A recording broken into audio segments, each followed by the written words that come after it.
අපි කලින් කොටසදී සාකච්ඡා කරා දෝලන චලිතයේදී එයාගේ ප්‍රවේගයයි ත්වරණයයි විස්ථාපනයත් එක්ක වෙනස් වෙන්නේ කොහොමද කියලා. ඒතර අපි මේ කොටසේ සාකච්ඡා කරන්නේ ඒකේ ඉතිරි කොටස ත්වරණය ප්‍රවේගය වගේ ඒවා කොහොමද වෙනස් වෙන්නේ කාලයත් එක්ක කියලා. ඒතර දැන් මේ කාලය තමයි x අක්ෂයට එන්නේ. කලින් ඇඳ ප්‍රස්ථාර මතක තියාගන්න ඒවයි ඇඳේ x අක්ෂයේ තිබුණේ විස්ථාපන. ඒ කියන්නේ x කියන එක තිබුණේ. මෙතන තිබුණා ත්වරණය තිබුණා ප්‍රවේගය තිබුණා. දැන් කාලය තමයි එන්නේ. ඒක තමයි ප්‍රස්ථාර පටලවන්න එපා.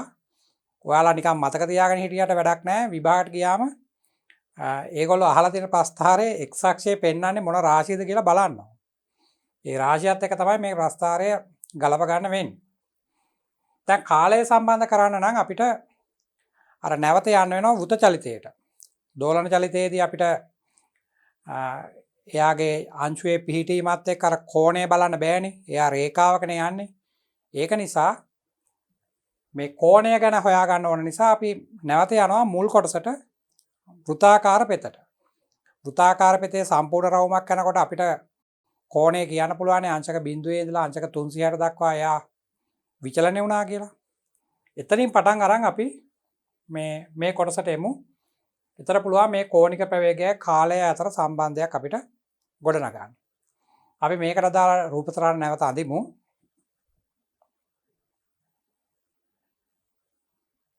මේකේ රූප තරණ බැලුවා මෙන්න මේ වගේ එකක් තමයි පේන්නේ. මෙන්න අදාළ වෘතය. මෙන්න යාගේ විස්කම්භය. අපි විස්කම්භයට මේකේ අරය ලියන්න පුළුවන් R කියලා ලියන්නත් පුළුවන්. නැත්නම් දෝලන චලිතයෙන් සාකච්ඡා කරලා කැපිටල් A ලියන්නත් පුළුවන්. එතන මෙතන කේන්ද්‍රය මෙන්න මේ දුර කැපිටල් A කියලා ලියන්න පුළුවන්. මේ දුර.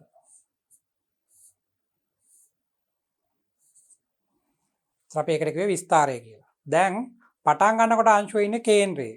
ඒතර කේන්ද්‍රයේ ඉන්නවා නම් මේක වෘතයේ ඉන්නේ මේ ඉහළම මුදුනේ. මෙතන. අපි ආරම්භක ලක්ෂය කියලා නිතරම ගන්න මේ පාඩමේදී මේ කෙලවර. මෙන්න මෙතන. බහුවර්ණ ප්‍රශ්නක තියෙන පුළුවන් සමහරට ආරම්භක ලක්ෂය මේ කෙලවර කියලා අරන් මෙතන කෙලවර. ඒ කියන්නේ විස්කම්භයේ කෙලවර. නමුත් සිද්ධාන්ත ගොඩනගනකොට අපි මේක ආරම්භක ලක්ෂය කේන්ද්‍රයේ ඉන්නවා කියලා තමයි ගන්න. ඒ කියන්නේ කේන්ද්‍රයෙන් අංශු යනකොට තමයි අපි ස්ටොප් වොච් එක ඔන් කරන්නේ. හරි. මෙතනින් තමයි t = බිඳුව. ඒතර ඊට අදාළව වෘතයේ ඉන්නේ මෙතන. ඒතර එහෙනම් මම මෙතනින් ලියනවා t = බිඳුව කියලා. දැන් මේක ඔමෙගා කෝණික ප්‍රවේගයෙන් ගමන් කරන නිසා මේක ටික වෙලාවකින් මේ හරියට ඇවිල්ලා තියෙනවා මෙන්න මේ විදියට. මෙන්න මේ වගේ තැනක. ඒතර ඒ වෙලාවේ කාලය අපි ලියන්නේ t = t. ඒක තමයි ගණිතයෙන් මේක අංකණය කරන විදිය. චලිතය ආරම්භ කරේ මෙතනින් දැන් ඉන්නේ මෙතන කියන එක තමයි කියලා තියෙන්නේ. ඒ වෙලාවේ මේ කේන්ද්‍රය ආපාතනය කරන කෝණය θ. මේ කෝණය අපි ගනිමු θ කියලා. ඒතර කෝණික ප්‍රවේගයේ අර්ථ දැක්වීම තමයි කෝණයේ බෙදීම කාලය තමයි කෝණික ප්‍රවේගය කියලා කියන්නේ. අර රේඛීය චලිතයේදී ප්‍රවේගය කියන කාර්යයක් වේ විස්ථාපනයේ බෙදීම කාලය කියලා. ඒ වෙලාවේ ප්‍රවේගය ලිව්වේ මේ විදිහට. ප්‍රවේගය සමානයි විස්ථාපනයේ බෙදීම කාලය. දැන් මේක වෘත්තාකාර පෙතක යන නිසා අපි එතෙන්ට ගේන්නේ කෝණික ප්‍රවේගය. ඒතර කෝණික ප්‍රවේගය ඔමෙගා කියන එක එන්නේ කෝණයේ බෙදීම කාලය. මේවා කලින් දරුවෝ වෘත්තාකාර පෙතේ චලිතය ඉගෙන ගන්නකොට මේවා අධ්‍යයනය කරලා තියෙන්නේ. දැන් සම්පූර්ණ රවුමක් යනවා නම් අපි ඒකට කියනනේ ආවර්ත කාලය කියලා. එක වටයක් යන කාලය. ඒ කියන්නේ මෙතනින් පටන් අරන් මෙහෙම වටයක්ම ගිහිල්ලා එන්න ගතවන කාලය. එතකොට බලන්න මේ කෝණය කියන එක මෙහෙම ගිහිල්ලා රවුමක් වෙනකොට අංශක 360යි. ඉතින් අපි මේ පාඩමේදී අංශක වලින් ලියන්නේ නැහැ මේවා. රේඩියන් වලින් ලියන්නේ.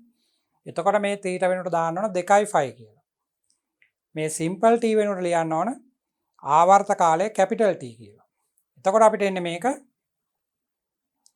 ඔමෙගා සමානයි 2.5 බෙදීම කැපිටල් T.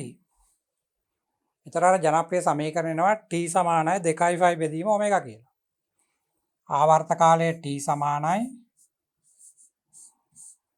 2යි බෙදීම ඔමෙගා. ඒ සම්පූර්ණ රවුමක් යන කාලය.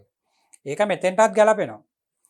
දැන් මෙයා මේක මෙහෙම රවුමක් කොහොම වෘත්තාකාර පෙතේ ගමන් කරනකොට මේ දෝලන චලිතයේ යෙදෙන අංශුව කේන්ද්‍රයෙන් පටන් අරන් මේ පැත්තේ විස්තරයක් යනවා. නැවත මෙතෙන්ට එනවා. එහා පැත්තේ කෙළවරට යනවා ආයෙ එනවා. ඒතකොට කැපිටල් A වගේ හතරක්. මෙතෙන්ට ගියා ආවා කේන්ද්‍රයෙන් අර පැත්තට ගියා නැවත පැමිණියා. ඒතකොට ඒකට ගත වන කාලයත් මේක තමයි. t සමානයි 2යි බෙදීම ඔමෙගා.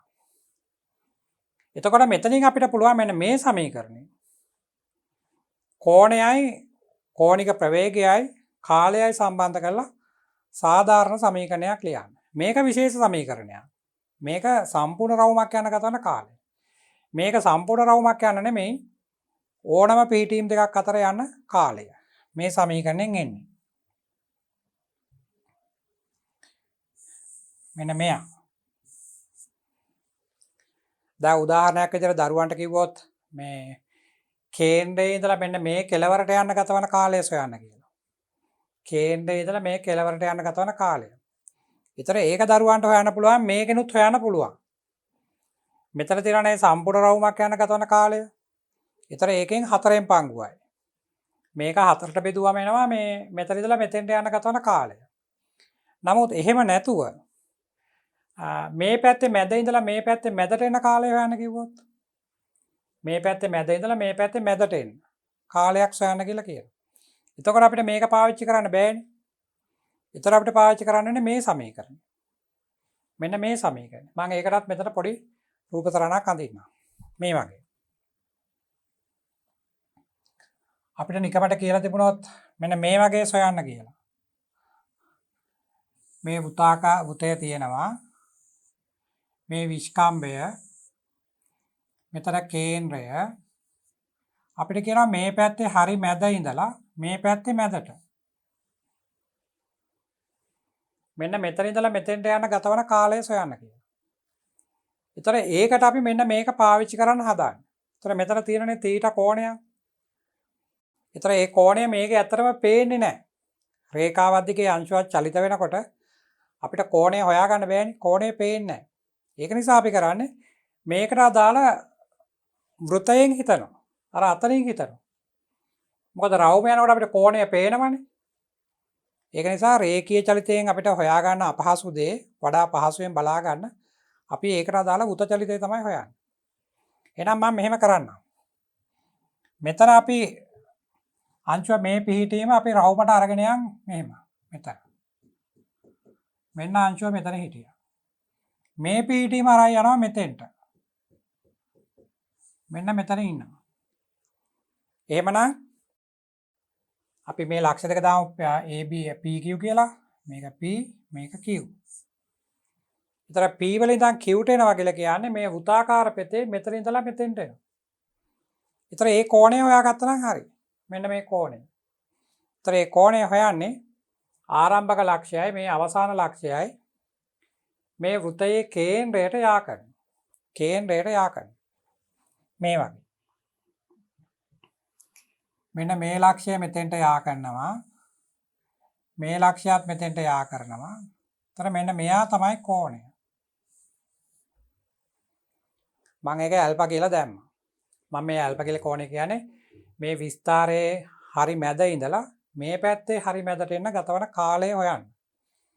ඒතරේ අදාළ ලක්ෂය රවුමේ ලකුණු කරා අවසාන ලක්ෂයත් රවුමේ යා කරා ලකුණු කරා ඒ ලක්ෂ දෙක කේන්ද්‍රයට මේ වගේ යා කරා එතනින් කෝණය හොයාගත්තා.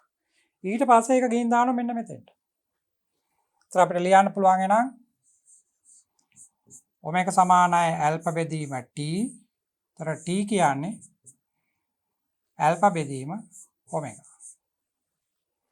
එහෙනම් දරුවන්ට තියෙන්නේ මේ දෝලන චලිතයේ ඒගොල්ලෝ අපිට කියන ලක්ෂ දෙක කොතනින්ද කොතෙන්ටද යන්නේ කියන එක. ඒ ලක්ෂ දෙක මේ රේඛා මත ලකුණු කරලා ඒකට අදාළ වෘතය ඇඳලා මේ ලක්ෂ දෙකට අදාළ වෘතයේ ලක්ෂ දෙක හොයා ගන්නවා. ඒ දෙක යා ගන්නවා කේන්ද්‍රයට. යා කළා මේ කෝණය ගණනය කරනවා. කෝණය ගණනය කරන්න පුළුවන් දරුවන්ට මේ දුරවල් දුන්නම මේ දුරවල් දෙනවා නම් අපිට මේ කෝණය හොයන්න පුළුවන්. ඒ කෝණය හොයාගෙන ඒක අංශක වලින් හෙව්වත් ඒක රේඩියන් වලින් දාන්න ඕන. ඒතර රේඩියන් අගය කෝණික ප්‍රවේගයෙන් බෙදුවම ඕනම වෙලාවල් දෙකක් අතර කාලය හොයන්න පුළුවන්. ඒතර මේ සමීකරණය ඔයාලට මතක තියෙන්න ඕනේ. එහෙම නැත්නම් මේ සමීකරණය මතක තියෙන්න ඕන. ඔමෙගා සමානයි කෝණය බෙදීම කාලය. මේ තියෙන්නේ ඒක පාවිච්චි කරලා සම්පූර්ණ රවුමක් යන ගත වෙච්ච කාලය. ඒකට අපි කියන්නේ ආවර්ත කාලය. ඒතර t සමානයි 2.5 බෙදීම ඔමෙගා. මෙතරම තියෙන වචනයක් සංඛ්‍යාතය කියලා. ඒතර සංඛ්‍යාතය කියලා කියන්නේ ආවර්ත කාලයේ පරස්පරය. ආවර්ත කාලයේ පරස්පරය. f සමාන වෙන්නේ ආවර්ත කාලයේ පරස්පරයට. ඒතර t කියන්නේ 2.5 බෙදීම ඔමෙගා නම් f කියන්නේ ඔමෙගා බෙදීම 2.5. ඉතින් මේක වැඩි සංඛ්‍යාත කියන වචනේ මෙතන පාවිච්චි කරන්නේ නැහැ. ඒක ඊළඟ කොටසේ තරංග වලට ආවම තමයි පාවිච්චි කරන්නේ. අපි එතෙන්දී මේ වගේ ඒවත් යොදනවා. දරුවන්ට දැන් ඕන වෙන්නේ මෙන්න මේ සමීකරණයයි. ඒකෙන් ආවර්ත කාලය සොයන සමීකරණය. දැන් මෙතනින් ඔමෙගා ටීත් එක සම්බන්ධයක් හොයාගත්තම අපිට පුළුවන් විස්ථාපනය ලියන්න පුළුවන් කාලයත් එක්ක ප්‍රවේගය ලියන්න පුළුවන් කාලයත් එක්ක ත්වරණය ලියන්න පුළුවන් කාලයත් එක්ක. අපි කලින් පාඩමේ ලිව්වේ මේ වගේ රාශි විස්ථාපනයත් එක්ක. දැන් මේවයින් ලියනවා අපි කාලයත් එක්ක. දැන් මේ තියෙන්නේ ඒ කොටස. අංශුවේ ත්වරණය හා ප්‍රවේගය කාලයත් එක්ක වෙනස් වෙන්නේ කොහොමද කියලා ගොඩනගන්න කියලා තමයි මෙතන කියලා තියෙන්නේ. මේවා මොනවත් පාඩම් කරන්න ඕන දේවල් නෙමෙයි. අර මුලින්ම ගත්ත සමීකරණ තුන තමයි ඕන. a සමානයි ඍණ ඔමෙගා වර්ග x මෙන්න මේවා. මෙන්න මේ සමීකරණ තමයි අපිට ඕන වෙන්නේ. මේවා දරුවන්ට ඉතින් මතක තියෙන්න ඕන. a සමානයි ඍණ ඔමෙගා වර්ග x එක සමීකරණයක්. ඊට පස්සේ ප්‍රවේගයට ලිව්ව සමීකරණයක් v වර්ග සමානයි ඔමෙගා වර්ග වරක්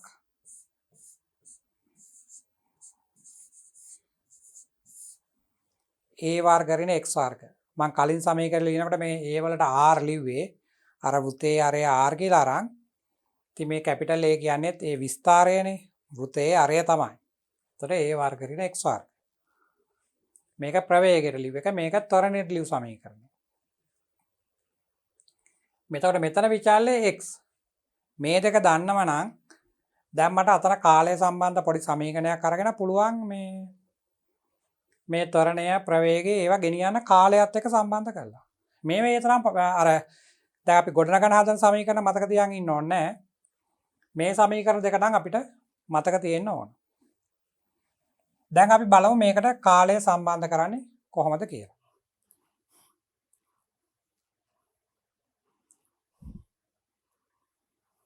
මම නැවත අර වෘතය අඳින්නම්. වෘතය ඇඳලා පෙන්නන්නම් දරුවන්ට කොහොමද මේකට කාලය සම්බන්ධ කරන්නේ කියලා. එතන මෙන්න අදාළ වෘත චලිතයේ පෙත මෙන්න දෝලන චලිතයට අදාළ පෙත හැමතිස්සම දෝලන චලිතයක් තියෙනවා. ඒකට අදාළ වෘත චලිතයක් එතන අපිට හොයාගන්න පුළුවන්. ඒකයි මම මේ වෘතය අඳින්නේ. එතන මෙන්න කේන්ද්‍රය. දැන් අපි පටන් ගන්න මෙතනින් නිසා මෙන්න මෙතන තමයි t සමානයි බිඳුව. ටික වෙලාවකින් මෙයා මේ වගේ තැනකට එනවා. එතකොට කාලය t සමානයි t. මෙන්න මේ කෝණය θ. දැන් මේ θ කෝණයයි ඔමෙගායි අතර තියෙන සම්බන්ධය දරුවෝ දාන්නවා. ඔමෙගා සමානයි කෝණය බෙදීම කාලය.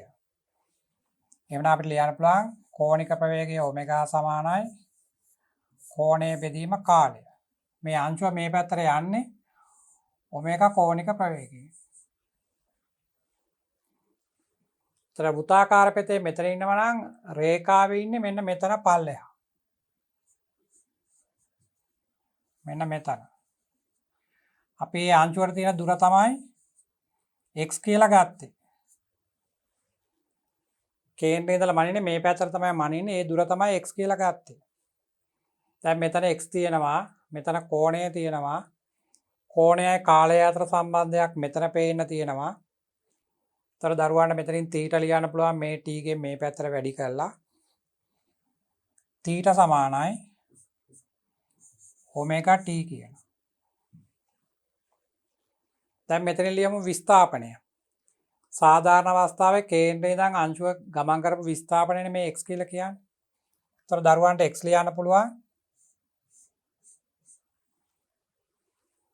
මේ අරයනේ r එහෙම නැත්නම් විස්තාරය a. මේ දුර දරුවන්ට a කියලා ගන්න පුළුවන් මේ පාඩමේදී. මේ දුර a. ඒතර ඒ දුරේ නම් මේ දුරත් a නේ. ඒතර මෙතන කෝණයක් θ නේ. එහෙනම් මේ සම්මුඛ පාදය කියලා කියන්නේ කර්ණය වරක් කෝණයේ sin අගය. එහෙනම් x සමානයි a sin θ. මේ කර්ණය a මෙතන කෝණේ θ. ඒතර සම්මුඛ පාදනේ ඕන. සම්මුඛ පාදය කියන්නේ a sin θ. දැන් θ ට ආදේශ කරන්න මේක. θ ට දාන්න ඔමෙගා t කියලා. එහෙනම් දරුවන්ට එනවා සාධාරණ අවස්ථාවේ විස්ථාපන x සමානයි a sin omega t.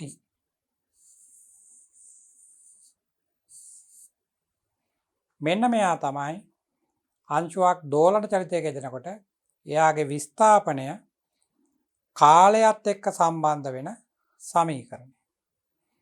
විස්ථාපනය කාලයත් එක්ක සම්බන්ධ වෙන සමීකරණය. x සමානයි a sin omega t. මෙතන අපි මේ චලිතය ආරම්භ කරේ කේන්ද්‍රයෙන් කියලා තමයි ගන්නෙ. ඒතර කේන්ද්‍රයේදී තමයි ස්ටොප් වොච් එක විරාම කටිකා අපි ආරම්භ කරන්නේ t සමානයි 0. ඊට පස්සේ තමයි කාලය ගමන් කරන්නේ. ඒතර මේක තමයි සමීකරණය. දැන් දරුවන්ට විස්ථාපනයයි කාලය අතර ප්‍රස්ථාරය අඳින්න කිව්වොත් අපි ඒකට කියන්නේ විස්ථාපන කාල වක්‍රය කියලා. බලන්න විස්ථාපනයයි කාලය අතර සම්බන්ධය තියෙන්නේ විස්ථාපනයයි කාලයයි. මේ විස්ථාපනයයි කාලයයි. විස්ථාපනයයි කාලය අතර සම්බන්ධය ඇවිල්ලා තියෙන්නේ sin ප්‍රස්ථාරය. sin ප්‍රස්ථාරය. ඒතර දරුවෝ දැනගෙන ඉන්නවනේ ගණිතයේදී sin x වල වගේ එකක ප්‍රස්ථාරය අඳින්නේ කොහොමද කියලා. එහෙනම් ඒ හැඩය තමයි මෙතෙන්ට එන්නේ. මෙතෙන්ට එන්නේ ඒ හැඩය.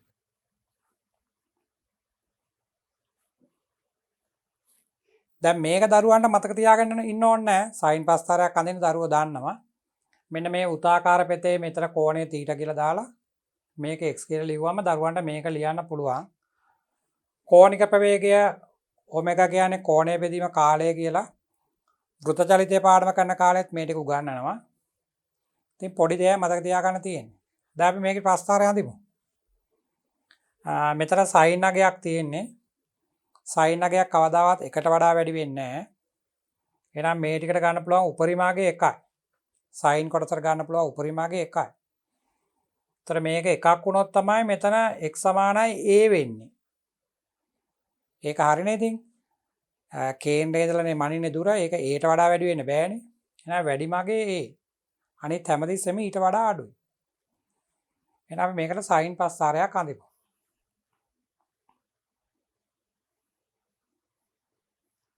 මෙන්න මේ තියෙන්නේ ඒ ප්‍රස්ථාරය තමයි ඇඳලා තියෙන්නේ. බලන්න අංශයේ ත්වරණය හා ප්‍රවේගය කාලයත් එක්ක වෙනස් වෙන ආකාරය. මම තාම ප්‍රවේගය සාකච්ඡා කරේ නෑ. මේක තමයි ත්වරණයේ සමීකරණය. a සමානයි ඍණ ඔමෙගා වර්ග x. දැන් මෙන්න මේ x වලට මෙතන ඉන්නවනේ x එකක්, මෙතනත් ඉන්නවනේ x එකක්. ඒකට දරුවන්ට ආදේශ කරන්න තියෙන අපි අර දැන් ගත්ත සමීකරණය. x සමානයි a sin omega t. ඒක දැම්මම හරි. මෙන්න මේ සමීකරණය මෙන්න මෙතන තියෙන එක. මෙන්න මෙයා ආදේශ කරන්න තියෙන්නේ. එතකොට විස්ථාපනයේ විතරක් කාලයත් එක්ක වෙනසට අඳින්න කිව්වොත් මේක විතරක් අඳින්න කිව්වොත් මෙයාගේ ප්‍රස්ථාරය මේ හැඩය තමයි එන්නේ. මෙයාගේ ප්‍රස්ථාරය මේ වගේ එකක් තමයි එන්නේ. මේ පැත්තට දැන් කාලය. මේ පැත්තට විස්ථාපනය x. ඒක මීටර වලින් මනින්නේ. මෙයා තත්පර. බලන්න. සයින් ප්‍රස්ථාරයක් තියෙනවා. ඉතින් සයින් ප්‍රස්ථාරයක් අඳින දරුවෝ දන්නවනේ. මෙතන t ට බිඳුව දැම්මම සයින් බිඳුව බිඳුවයි. එහෙනම් පටන් ගන්න වෙන්නේ මෙතනින්. බිඳුවේ පටන් ගන්න වෙන්නේ. සයින් අගට ගන්න පුළුවන් උපරිම අගය 1යි. ඒතර ඒක a වලින් වැඩුණාම a. එහෙනම් මෙන්න මේ වගේ හැඩයක් දරුවන්ට අඳින්න පුළුවන්. සයින් ප්‍රස්ථාරය. අපි දැන් ඊළඟ පාඩමේ මම කියවනේ මේ පාඩම තුනේ දෝලන හා තරංග කියලානේ. අන්න බලන්න. තරංග කොටසට එතකොට මේ හැඩය තමයි අපි අඳින්නේ. තරංගයක් කියලා කිව්වා මේ වගේ ඕ ලෙවල් වලත් ඇඳලා තියෙනවනේ. මෙන්න මේක එන්නේ මේ ගණිතේ. x සමානයි a sin omega t. දැන් අපි දන්නවා මේ හුලකක් වගේ එකක් හමන වෙලාවක කුඹුරු යායක් වගේ දිහා බලන් ඉතොත් ඒකේ v කරල් මෙහෙම නිකන් නැවිලා යනවා. ඒතර ඒ ගොයමක් නැවිලා යන්නේ මේ හැඩයටනේ. ඒ කියන්නේ ඒකේ තියෙන ගණිතය. සයින් ප්‍රස්ථාරයක් තමයි එන්නේ. විස්ථාපනය සහ කාලය. දැන් විස්ථාපනයේ වැඩිම වෙන්නේ අර කේන්ද්‍රයේ ඉඳලා අංශුව එහා කොනටම ගියාම. කේන්ද්‍රයේ ඉඳලා එහා කොනටම ගියාම විස්ථාපනය උපරිම වෙනවා. ඒක A. ඒ අගය තමයි මෙතන තියෙන්නේ. මෙන්න මෙතන. මෙන්න මේ අගය A. ඒතර අංශුව කේන්ද්‍රයේ ඉනකොට විස්ථාපනය බිඳුවයි. මෙතන ඉනකොට බිඳුවයි. ඊට පස්සේ ටික ටික මෙහාට යනකොට විස්ථාපනය A දක්වා ඉහළට යනවා. ආය එනවනේ කේන්ද්‍රයට. මේ ආය එනකොට මේ විස්ථාපනයේ බිඳුවයි. ඊට පස්සේ එහා පැත්තට යනවනේ. ඒතර විස්ථාපනයේ ඍණ A දක්වා යනවා. ඒක තමයි මේ පල්ලෙහෙන් පෙන්නන්නේ. ඒතර මෙතනගේ ඍණ A.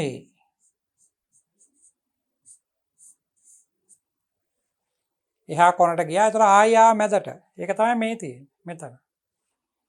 එහෙනම් අර විස්තාරය වගේ හතරක් යන්න ඕනේ. ආවර්ත කාලයක් සිද්ධ වෙනකොට A වලට ගියා. නැවත මැදට ආවා. ඍණ A වලට ගියා. නැවත මැදට ආවා. ඒතර ඒ ටික තමයි මේ පෙන්නන්නේ. බිඳුවෙන් පටන් අරන් A වලට ගියා. නැවත ආවා. දැන් ආයි කේන්ද්‍රයේ ඉන්නේ. මේ අනිත් පැත්තට යනවා. ඍණ A වලට ගියා ආයි ආවා. ඒතර සම්පූර්ණ දෝලනයක් කියන්නේ ඔන්න ඔය කොටසට.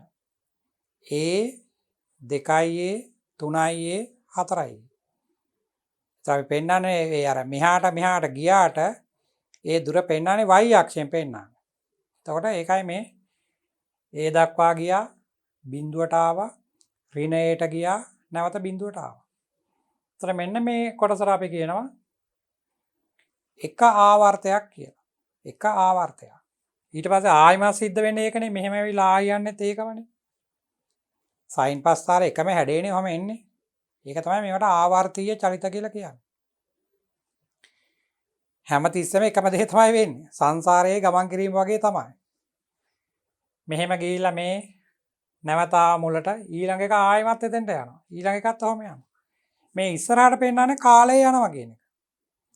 කාලය තත්පර 1 2 3 4 කියලා ඉස්සරහට යනවනේ. ඒක තමයි මේ පැත්තට ඇඳලා තියෙන්නේ. විස්ථාපනය පෙන්නන්නේ මේ අක්ෂය. ධනයට යනවා, බිඳුවට එනවා, ඍණයට යනවා, බිඳුවට එනවා. මෙහෙම. ඒතර මෙන්න මෙතන කාලය බැලුවොත් මේක සම්පූර්ණ එක ආවර්තයක් යන කාලය. මෙතන තියෙන්නේ. ඒතර මෙතෙන්ට බැලුවොත් තියෙන ආවර්ත භාගයක්. මේ මෙතෙන්ට කාලය කැපිටල් T. මෙතෙන්ට කාලය. මෙතන T බෙදීම 2ක්. මේ හැරියෙන් බලුවොත් T බෙදීම 4ක් මෙතෙන්ට. අන්න එහෙමයි එන්නේ. මෙන්න එනවා විස්ථාපනය සහ කාලය අතර සම්බන්ධය. මේක ලොකුවට පාඩම් කරන්න දෙයක් නැහැ. මේ වෘත්තාකාර පෙතේ රවුමෙන්දම මේක x සමානයි a sin θ කියලා ගන්න පුළුවන්. θට දැම්ම omega t කියලා. ඒතර මේ හැඩය අඳින්න පුළුවන්. දැන් ත්වරණය අඳිනවා නම් දරුවන්ට තියෙන්නේ ත්වරණයටත් ඔය වගේ සම්බන්ධයක් ලියන්න තියෙන්නේ. ඒතර ත්වරණයේ මුල් සමීකරණය අපි දන්නවනේ. අංශුවත් දෝලන චලිතයක යෙදෙනවා නම් එයාගේ ත්වරණය A සමානයි ඍණ ඔමෙගා වර්ග x. ඒතර x එක ප්‍රස්ථාරය අඳිනවා නම් අර y සමානයි mx වගේ එකක් එන්නේ. x එක අඳිනවා නම්. දැන් අපි අද මේ කොටස සාකච්ඡා කරන්නේ x එක අඳින්න නෙවෙයිනේ. කාලයත් එක්කනේ. එහෙමනම් මෙතෙන්ට ඔයාලා කාලය සම්බන්ධ කරන්න ඕන. මෙන්න මෙතෙන්ට. ඉතින් එතෙන්ට කාලය සම්බන්ධ කරන්න පුළුවන් මේකෙන් අරගෙන. x සමානයි a sin omega t කියලා තියෙනවානේ. එහෙනම් ඒක ආදේශ කරන්න මෙතෙන්ට. x සමානයි a sin omega t කියන මේ පදය මෙතෙන්ට ආදේශ කරන්න. ඊතර දරුවන්ට එනවා ත්වරණය a සමානයි ඍණ ඔමෙගා වර්ග x. x කියන්නේ අරයා. x කියලා කියන්නේ a sin omega t.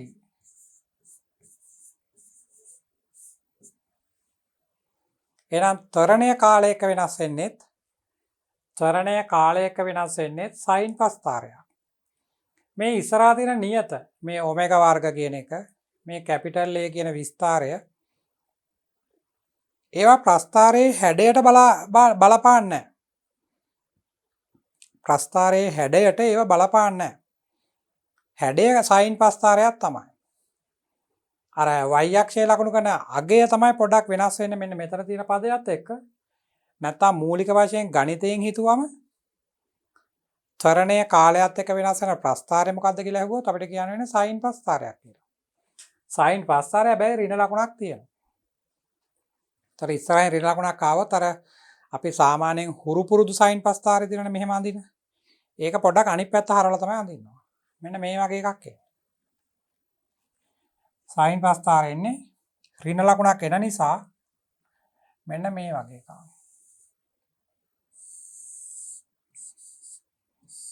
කාලයත් එක්ක ත්වරණය a සමානයි ඔමෙගා වර්ගයේ sin omega t තියෙන්නේ. කියන්නේ sin ප්‍රස්ථාරයක් ඍණ ලකුණක් තියෙන නිසා මේ පැත්තෙන් පටන් අරන් අඳින්න ඕනේ මෙහෙම. අර සාමාන්‍යයෙන් අදින sin ප්‍රස්ථාරය අනිත් පැත්ත හැරෙනවා ඍණ ලකුණක් ආවම. එතකොට මේක තමයි ප්‍රස්ථාරය. එතකොට බලන්න ත්වරණයට මොකද්ද වෙලා තියෙන්නේ කියලා. කාලය බිඳුව වෙලාවේ ඒ කියන්නේ අංශුව කේන්ද්‍රේනේ ඉන්නේ. දෝලන චලිතයේ කේන්ද්‍රේ ඉන්නකොටනේ අපි දැන් මේ චලිතය පටන් ගත්තේ. ඒතර කේන්ද්‍රේ ඉන්නකොට ත්වරණය බිඳුවයි. මෙතන බිඳුවයි. ඊට පස්සේ අංශුව ටික ටික ඈතට යනවා. ඈතට යනකොට ත්වරණයේ අගය වැඩි වෙනවා. ත්වරණයේ අගය වැඩි වෙනවා. අපි කියවනේ ත්වරණයේ තියෙන හැමතිස්සෙම අචල ලක්ෂ්‍ය දෙසරේ කියලා. රේඛාවේ මේ අචල ලක්ෂ්‍ය දෙසරනේ ත්වරණයේ තියෙන්නේ.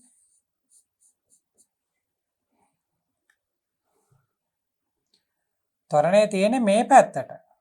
අපි ලකුණු කරන්නේ මෙහාට බව ඇත්ත. ඒ වුණාට මෙයාට බලය තියෙන්නේ මේ පැත්තට. ඒතර බලය තියෙන පැත්තටමනේ ත්වරණයක් තියෙන්නේ. අපි ලකුණු කරලා තියෙන අනිත් පැත්තටනේ. ඒතර අපි ලකුණු කරපු පැත්තට ඉන්නේ ඍණාගය. ඒකයි මේ පල්ලෙහාට යන්නේ මේ. ඒතර ඈතට යනකොට ත්වරණයේ අගය නම් වැඩි වෙනවා. අගය වැඩි වෙලා මෙන්න මෙතන අගය අපිට එනවා ඔමෙගා a කියලා. ඍණ ඔමෙගා a. ඒ කියන්නේ ඈත කොන. ඊටසේ ආයිමත් එනවා කේන්ද්‍රයේ දෙසට. ඒතර බලන්න මේ අඩු වෙනවා. අඩු වෙලා ඇවිල්ලා කේන්ද්‍රයට ආව බිඳුවයි. මෙන්න මෙතන කියන්නේ කේන්ද්‍රය. ඊට පස්සේ එහා පැත්තට යනවා. ඒතර ත්වරණය ධන වෙනවා. මේ පැත්තට ගියාම ත්වරණය ධන වෙනවා. ඒකත් තේරුම් ගන්න. මේ රේඛාවේ අංශුව මෙතන ඉන්නකොට ත්වරණයේ හැම විටම පවතින්නේ අචල ලක්ෂ්‍ය දෙසටයි. ත්වරණයේ තියෙන්නේ අචල ලක්ෂ්‍ය දෙසට. කියන්නේ මේ ලක්ෂ්‍ය පැත්තට තමයි තියෙන්නේ. ඒතර මම ත්වරණයේ ලකුණු කරන්න ඕන විස්ථාපනයේ වැඩි වෙන පැත්තට. විස්ථාපනයේ වැඩි වෙන්නේ x අක්ෂයේ මේ පැත්තටනේ. එහෙනම් මම ලකුණු කරන්නේත් මේ පැත්තට.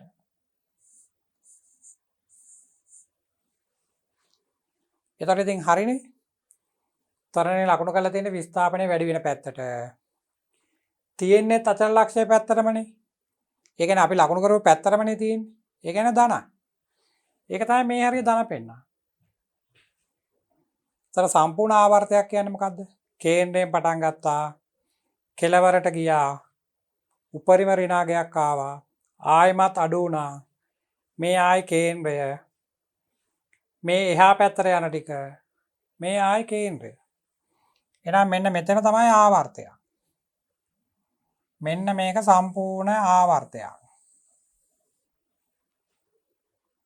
ඒතර එතෙන්ට කාලයක් ලියා ගන්න පුළුවන්. මෙතන කාලය අර කැපිටල් T. අපි ලිව්වේ T සමානයි 2.5 බෙදීම ඔමෙගා කියලා. අන්න ඒ කාලය තමයි මේ තියෙන්නේ. ඒතර මේ වගේ මේවට කියන්නේ පුඩු කියලා කියන්නේ. මේ වගේ පිරුවලයක් කියලාත් කියන ගණිතේ නම් පිරුවලයක්. ඒතර මේ වගේ එකක් ආම ආවර්ත කාල භාගයයි. මෙතන.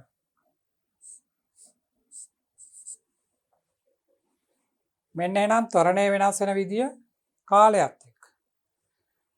ත්වරණය කාලයත් එක්ක. කලින් ලියු සමීකරණය තිබුණේ ත්වරණයේ විස්ථාපනයත් එක්ක. ඊතර තිබුණේ A සමානයි ඍණ ඔමෙගා වර්ග x. ඒක සරල රේඛාවක්. මේක කාලයත් එක්ක. ඊතර විස්ථාපනයේ කාලයත් එක්ක වෙනස් වෙන්නේ sin පස්තාරයක්. ත්වරණයේ කාලයත් එක්ක වෙනස් වෙන්නේ sin පස්තාරයක්. අර වැඩි වෙනසකට තියෙන්නේ මෙන්න මෙතන ඔමෙගා a එනවා අර උපරිම අගය. අතන උපරිම අගය a නේ. මෙතන ඔමෙගා a. ඕනනම් මේ පැත්තේ ලකුණු කරන්න පුළුවන් ධන ඔමෙගා a කියලා මෙතන.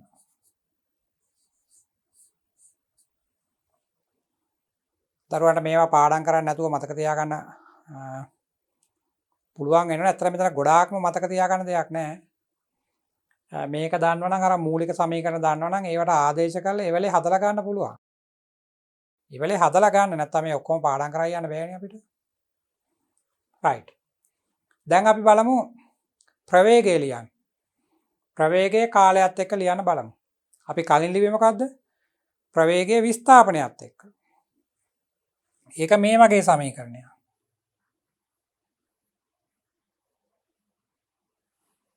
ප්‍රවේගයේ විස්ථාපනයත් එක්ක මේ වගේ සමීකරණයක්. දරුවා ලිව්වා මේ වගේ එකක් v වර්ග සමානයි ඔමෙගා වර්ග a වර්ග ඍණ x වර්ග. මම මේකේ ප්‍රස්ථාරයත් ඇඳලා පෙන්නුවානේ අර x එක්ක වෙනස් වෙන නිකන් ඉලිප්සයක් වගේ එකක් කියලා. ප්‍රවේගය. දැන් අද කොටස ඒකනේ මේ අද කාලයත් එක්ක. එහෙනම් මෙතෙන්ට සම්බන්ධ කරන්න ඕන කාලය. ඒතර x ට සමීකරණය අපි දැන් දාන්නවා. x ට සමීකරණය x සමානයි a sin omega t. x සමානයි a sin omega t. ඒකට ලියමු මෙතෙන්ට.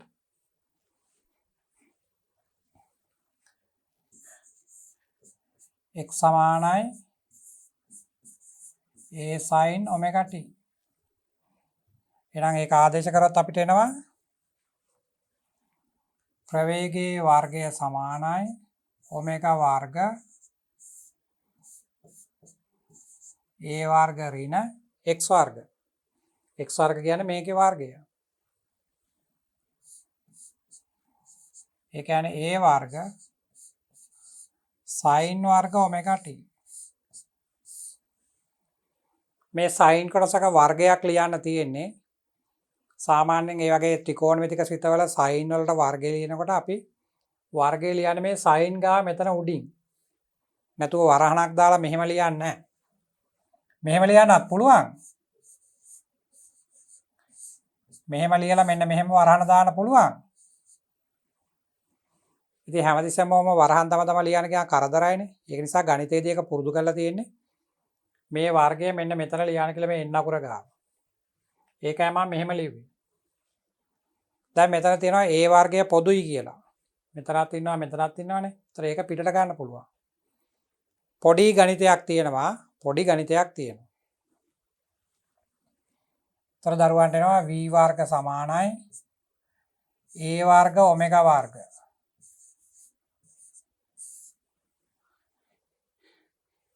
මේ a වර්ග පොදුයිනේ ඒක පිටට ගත්තා. a වර්ග ඔමෙගා වර්ග. ඒතර මෙතනින් එනවා 1 ඍණ sin වර්ග ඔමෙගා t. ඉතින් ගණිතය කරන ළමයි නම් එක සැරේම දන්නවා මේ එක ඍණ sin වර්ග කියන්නේ cos වර්ගය කියලා. එක ඍණ sin වර්ග කියන්නේ cos වර්ග. ඒක එන්න මෙන්න මේ වගේ පොඩි ත්‍රිකෝණමිතික සූත්‍රයක් තියෙනවා. sin වර්ග θ ධන cos වර්ග θ සමානයි 1යි කියලා. ඕනම කෝණයක sin අගයයි cos අගයයි වර්ග කරලා එකතු කරාම 1යි. උදාහරණයක් විදිහට sin වර්ග 30 ධන cos වර්ග 30 1යි. එහෙමනම් මෙතන තියෙන එක ඍණ sin වර්ගනේ. ඒ කියන්නේ මේ sin වර්ග කැලලා මේ පැත්තට දාන්න ඕන. එතකොට එක ඍණ sin වර්ග කියන්නේ cos වර්ග. මේ cos වර්ගය තමයි එක ඍණ sin වර්ග කියලා එන්නේ. මේක මේ පයිතගරස් ප්‍රමේය යොදලා හදා ගන්නත් සරල ත්‍රිකෝණමිතික සූත්‍රයක්. සාමාන්‍යයෙන් ඕන ළමයෙක් මේක යාන්ත්‍ර විද්‍යාවට කරනවා මතක තියාගෙන ඉන්නවා sin වර්ග θ ධන cos වර්ග θ 1යි කියලා. ඒකෙන් තමයි මේක ගත්තේ. එහෙනම් මෙන්න මේ ටික වෙනකොට දරුවන්ට ලියන්න පුළුවන් cos වර්ග θ කියලා. එතන එනවා a වර්ග ඔමෙගා වර්ග cos වර්ග ඔමෙගා t.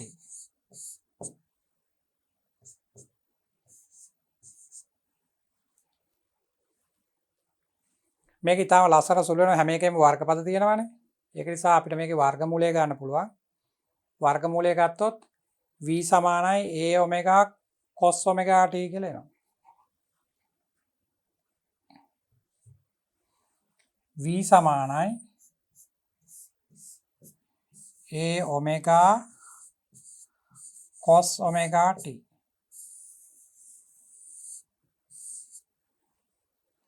මෙන්න මෙයා තමයි දෝලන චලිතයේ යෙදෙන අංශුවක ප්‍රවේගය කාලයත් එක්ක වෙනස් වෙන සමීකරණය.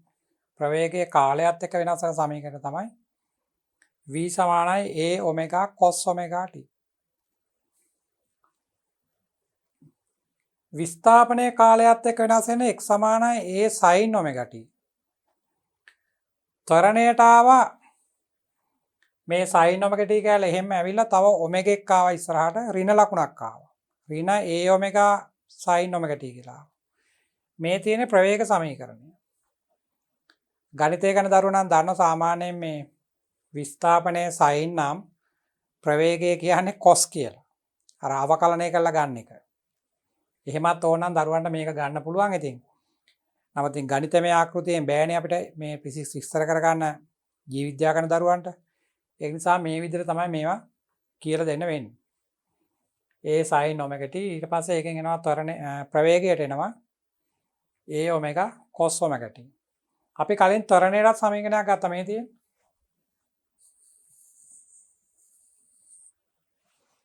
ත්වරණයට අවිලා තියෙන්නේ a sin ඔමෙගා t තමයි. මේකමයි ආවේ හැබැයි ඍණ ලකුණක් තියෙනවා ඉස්සරහා. මේවා තමයි සමීකරණ. දැන් මේකේ ප්‍රස්ථාරය අඳිමු.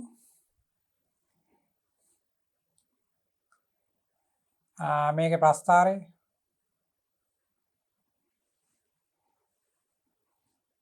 මේ නියත ගැන හිතන්න දෙයක් නැහැ. a ඔමෙගා කියන ඒවා ගැන.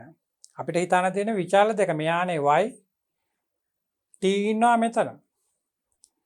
ඉතින් cos ප්‍රස්ථාරයන්නේ අඳින්න තියෙන්නේ. ඉතින් ක්‍රොස් ප්‍රස්ථාරයේ හැඩය මෙන්න මේ වගේ එකක් එන්නේ.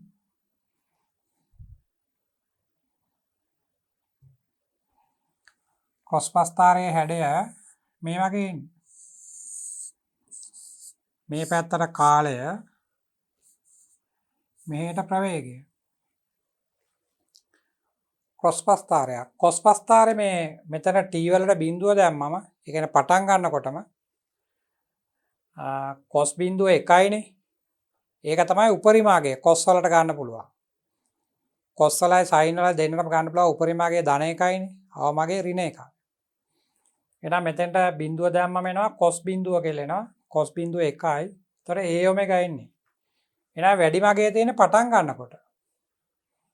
t සමානයි බිඳුවේදී තමයි වැඩිමාගය තියෙන්නේ මෙතන. මෙන්න මෙහෙම එන්නේ cos ප්‍රස්ථාරයේ ඉන්නේ මතකද? ඔන්නෝම සයින් පස්තාරේ බිඳුවෙන්නේ පටන් ගන්න. කොස් පස්තාරේ පටන් ගන්න උපරිම අගයෙන් පටන් ගන්න. මෙතන අගේ a ඔමෙගා.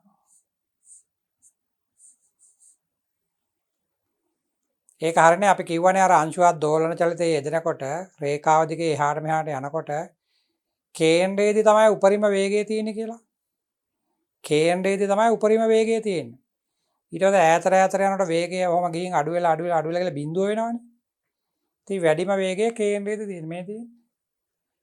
ඊට පස්සේ අර පැත්තේ කොනට යනකොට වේගය ටික ටික අඩු වෙලා බිඳුව වෙනවා. ඊට පස්සේ අනිත් පැත්තට එනවනේ. අනිත් පැත්තට යනකොට ප්‍රවේගය ඍණයිනේ. රේඛාවෙන් බලන්න. මෙන්න කේන්ද්‍රය අංශුව මේ පැත්තට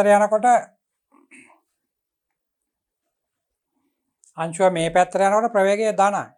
ඒක තමයි මේ පෙන්නන්නේ. ධනව අඩු වෙනවා මේ කෙලවරට ගියා බිඳුව වෙනවනේ.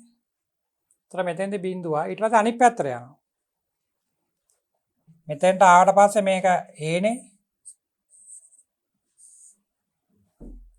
විස්තරයනේ යන්න පුළුවන් උපරිම යන දුර විස්තරයනේ. ඊට පස්සේ අනිත් පැත්තට හැරුණාම ප්‍රවේගය ඍණ වෙනවා. ඒකයි මේ පල්ලෙහෙන් පෙන්නන්නේ. ඒතර මේ තියෙන නැවත කේන්ද්‍රය මෙන්න මෙතන. අය කේන්ද්‍රයේදී උපරිම වේගය තියෙන්නේ මේ උපරිම වේගය. ඊට පස්සේ එහා පැත්තට යනකොට ආයෙ අඩු වෙනවා. මේ තියෙන්නේ. ඒතර ආවර්තයක් කියලා ගත්තොත් මෙතනින් පටන් ගත්තාම මෙහෙම ඇවිල්ලා නැවත මේ කොනට එන්න ඕන. මේ වගේ එකක්. කෙලවරෙන් පටන් ගත්තා නම් මේ තියෙන කේන්ද්‍රය කේන්ද්‍රයේ ඉඳලා වේගය අඩු වෙවි යනවා ඈත කොනට යනකොට ඊට පස්සේ අනිත් පැත්තට හැරිලා එනවා කේන්ද්‍රයට මේ ඍණ පැත්තට යනවා මේ ආයෙ එනවා මේක තමයි ආවර්තයක් කියන්නේ සම්පූර්ණ එක දෝලනයක් කියන්නේ. ඒතර මෙතෙන්ට කාලය කැපිටල් T. මේක ටිකක් ප්‍රස්ථාර තියෙනවා ගණිතය තියෙනවා මේකේ චලිතය තේරුම් ගන්න ඒවා ඕන. නැත්තම් මේව දරුවෝ පාඩම් කරයි මේ පාඩම් කළා ඉවර කරන්න බෑ අපිට. නිසා මේ ටික තේරුම් ගන්න. ඒතර අපි සමීකරණ ටිකක් ලිව්වා x එක්ක අනිත් ඒවා ලිව්වා කාලයත් එක්ක. x එක්ක ලිව්වා සමීකරණ 3ක් ආවා. ඒතර කාලයත් එක්කත් ආව සමීකරණ 3ක් ආවනේ. ඒතර 6ක් තියෙනවා. ඒතර ප්‍රස්ථාර 6ක් වගේ එනවා මෙතන. මම හිතන දරුවන්ට මේවා පොඩ්ඩක් මතක තියාගන්න පුළුවන් නම් මේවා ගණිතේ ලියා ගන්න පුළුවන්. සයින් වල පස්ථාරය මොකද්ද කොස් වල පස්ථාරය මොකද්ද ඒවා සාමාන්‍යයෙන් පාඩම් කරන්න ඕනේ නෙවෙයිනේ. ඒ ලෙවල් විද්‍යා විෂයන් කරනවා නම් දරුවෝ අනිවාර්යයෙන් මේවා දැනගෙන ඉන්න ඕන. අර අතන ඍණ ලකුණක් ආවම ත්වරණයට පස්ථාරය අනිත් පැත්ත හැරෙනවා. ඒක මතක තියෙන්න ඕන. ඔය ටික තමයි මේකේ අපිට සාකච්ඡා කරන්න තියෙන්නේ. මේ තියෙන ත්වරණේ අර sin එක ලියපු සමීකරණේ x වෙනුවට දාලා තියෙන a sin omega t. එතකොට ඍණ ලකුණක් එන නිසා තමයි ප්‍රස්ථාරයේ යටින් පටන් අරන් තියෙන්නේ. මෙහෙම. මේක මම දරුවාට සාකච්ඡා කරලා දුන්නා උපරිම අගය a omega වර්ග. මොකද මේ sin අගය එකයිනේ. එතකොට a omega වර්ග එන්නේ.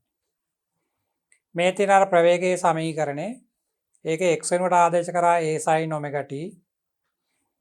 ඒතර ඒක සුළු කරාම මෙන්න මේ වගේ එකක් එනවා. cos පස්ථාරය. මෙතන හැමෝටම වර්ගපද ඉන්නවනේ. ඒක නිසා වර්ගමූලය ගත්තාම මෙහෙම එකක් එනවා. ඒ ප්‍රස්ථාරයත් මම ඇන්දා. ඒක දරුවන්ට මම කියලා දුන්නා.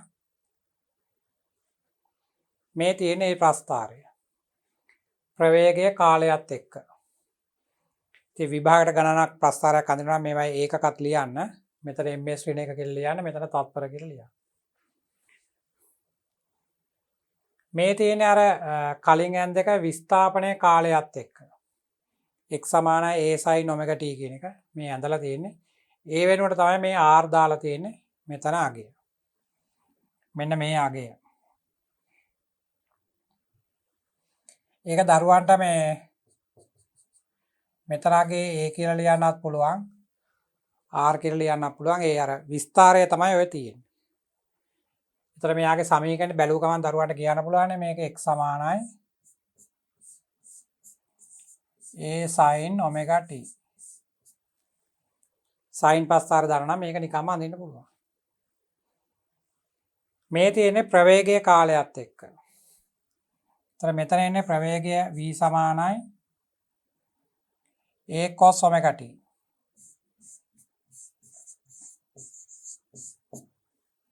cos ප්‍රස්ථාරයක් තමයි මෙතන. තාම මෙතන ඔමෙගා වර්ගයක් තියෙනවා. අර a ඔමෙගාක් තියෙනවා මෙතන. මූලික වශයෙන් හැඩය cos ප්‍රස්ථාරයක් කියලා මතක තියාගෙන ඉන්න. මේ තියෙන ත්වරණ ප්‍රස්ථාරය. ත්වරණයේ ඍණනේ ආවේ ඉස්සරහට ඒකෙන් තමයි මේ මෙහෙම ඇඳලා තියෙන්නේ. ඉතින් මේ වගේ බහුවර්ණයකට මේ වගේ හත් දුන්නොත් මේ ප්‍රස්ථාර ඔක්කොම එකට දානවනේ ඒගොල්ලෝ. ඒතර හරියට තෝරුම් ගන්න අපිට පුළුවන් වෙන්නේ නැපේ. ඉතින් සමීකරණය මතක තියාගන්න තමයි ඕන. මුල් සමීකරණ දන්න නම් අනිත් ඒවා ගොඩනගා ගන්න පුළුවන් ඒ වෙලාව විනාඩි දෙකක් යන්නේ නැහැ නේ මේවට. දැන් මෙතන තවත් කොටසක් අපෙන් අහන ප්‍රස්ථාර ඉවර නෑ. තව ප්‍රස්ථාර තියෙනවා. ඒ නිසා මේ කොටස තමයි මම හිතන්නේ ගණිතයේ අපි ඉගෙන ගන්න කොටසේ ප්‍රස්ථාර වැඩිපුරම තියෙන්නේ. විභාගෙට නිතර මේකෙන් ප්‍රස්ථාරයක් අහනවා. මොකෝ ගොඩාක් තියෙන නිසා ධර්මයන්ට මේවා කලවම් වුණාම පටලැවෙන ගතිය වැඩිනේ. ඒතර වරද්දන්න ලේසි. ඒ නිසා මේවා අහන්න පුළුවන්. හැබැයි හරි අවබෝධයක් තියෙනවා නම් මේවා ඊටාම ලේසියෙන් උත්තරේ ගන්න පුළුවන්. මෙතන බලන්න සරල අනුවාදී චලිතයේ ශක්තිය හා විස්ථාපනය අතර සම්බන්ධ. විස්ථාපනයත් එක තමයි දීලා තියෙන්නේ මෙන්න මෙයා. විස්ථාපනය කියන්නේ x. ඔයාලා කටපාඩම් කරන්න එපා. ඔයාලා මෙතන x එක විස්ථාපනය කියලා මතක තියාගෙන ප්‍රස්ථාරය ඇඳලා සමහර විට විභාගයට අහන්න පුළුවන් කාලයත් එක්ක. එතකොට මේවා පාඩම් කළා හරියන්නේ නැහැ නේ. ඒ නිසා හොඳම වැඩේ එවලේ සමීකරණය ගොඩනගන එක. එවලේ සමීකරණය ගොඩනගන්න. මෙතන මුලින් කියන්නේ චාලක ශක්තිය විස්ථාපනයත් එක්ක වෙනස් වෙන විදිය. චාලක ශක්තිය. ඉතින් අපි ඒකට සමීකරණ ලියමු. චාලක ශක්තියට සමීකරණ ලියුවාම අපිට එනවා අපි දන්නවා චාලක ශක්තිය භාගයයි mv වර්ගනේ. ඒතර අංශුවක් දෝලනයක යෙදුනා වුණත් ශක්තිය ලියන්න පුළුවන් අපිට මේ විදියට. ශක්තිය E සමානයි භාගයයි mv වර්ග. ශක්තිය E සමානයි භාගයයි mv වර්ග.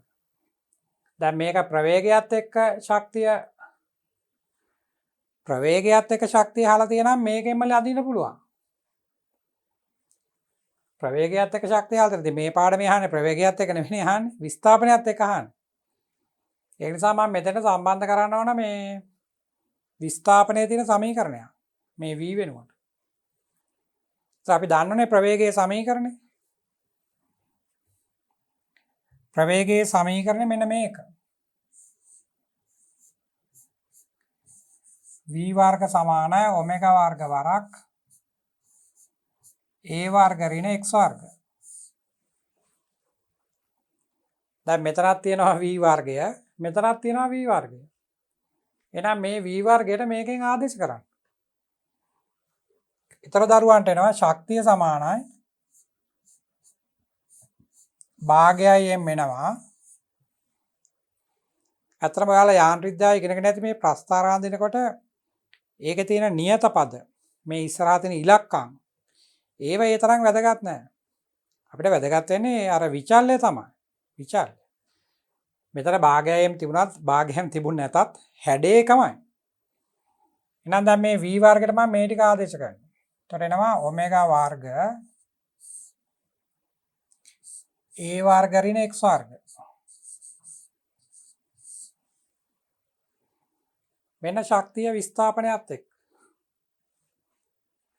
එතකොට භාගයේ නියතයක්, m නියතයක්, ඔමෙගා වර්ග නියතයක් මේ ටික ඔක්කොම නියත. ඒ ටික තිබුණත් එකයි නැතත් එකයි. ඒවා අමතක කරලා ප්‍රස්ථාරය අඳින්න පුළුවන්. එතන තියෙන්නේ a වර්ග ඍණ x වර්ග තියෙන්නේ. a වර්ග ඍණ x වර්ග තියෙන එකක් මම කලිනුත් කියලා දුන්නානේ ප්‍රවේගය අඳින වෙලාවේ. එක ඍණ x වර්ග වගේ වෙනකොට. වර්ගපදයේ ඍණ නම් උපරිමයක් නේ එන්නේ. x ට වර්ගපදයේ තියෙන නම් y අක්ෂය වටා තමයි සමමිතිය. x ට වර්ගපදයේ තියෙනකොට y අක්ෂය වටා සමමිතිය. ඍණ ලකුණක් තියෙනකොට උපරිමයක් එන්නේ. එහෙනම් මේ වගේ එකක් එන්නේ.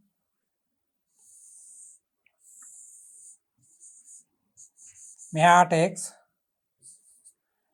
මෙහාට චාලක ශක්තිය.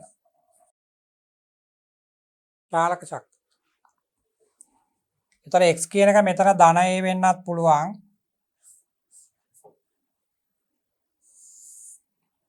මේ පැත්තේ ඍණ a වෙන්නත් පුළුවන්. ඇයි දෙපැත්තටම යනවනේ ධන a ඍණ a කියලා. දෙපැත්තටම යනවනේ. එතකොට ශක්තිය අදිශයක්නේ. එහෙනම් අර පැත්තට ගියා මේ පැත්තට ගියා කියලා ශක්තිය වෙනස් වෙන්නේ නැහැ. ශක්තියට එන්නේ ධනාගයක් විතරයි. එතකොට මේ තියෙන ප්‍රස්ථාරේ වර්ගපදයේ තියෙන ඍණ. එහෙනම් උපරිමයක් එන්නේ මෙන්න මේ වගේ එකක් එන්නේ. මොන වගේක්? අපි ඉස්සෙල්ලා ප්‍රවේගය යන වෙලාව මේක යටපැත්තෙත් යන්ද මෙහෙම කොටසක්. ඉතින් මෙතන ප්‍රවේගයේ දිශාවක් තිබුණානේ. ශක්තියේ දිශාවක් නැහැ නේ. නම් මෙහෙම තමයි තියෙන්නේ. ඒතර කේන්ද්‍රයේ ඉඳලා ඈත කොනට යනකොට ප්‍රවේගය අඩු වෙනවා. ප්‍රවේගය අඩු වෙන නිසා චාලක ශක්තියත් අඩු වෙනවා. කෙලවරටම ගියාම චාලක ශක්තිය බිඳුවයි. ඒතර මෙතෙන්දී බිඳුවයි. ඊට පස්සේ අනිත් පැත්තට එනවා. කේන්ද්‍රයට එනකොට කේන්ද්‍රය ළඟට එන්න වේගය වැඩි වෙනවා. වේගය වැඩි වෙනකොට චාලක ශක්තිය වැඩි වෙනවා. එහෙනම් මේ නැවත වැඩි වෙන උඩට මේ. දැන් මේ කේන්ද්‍රේ ඊට පස්සේ එහා පැත්තට යනවා. එහා පැත්තට නැවත ශක්තිය අඩු වෙගෙන යන්නේ. ගිහිලා කෙලවරට ගියාම බිඳුවයි. ආයිමත් එනවා. ඒතර වැඩි වෙනවා. එහෙනම් මේක දිගේ එහාට මෙහාට තමයි තියෙන්නේ. නිකන් ඔන්චිල්ලාවක් පදින එකක් හිතන්න.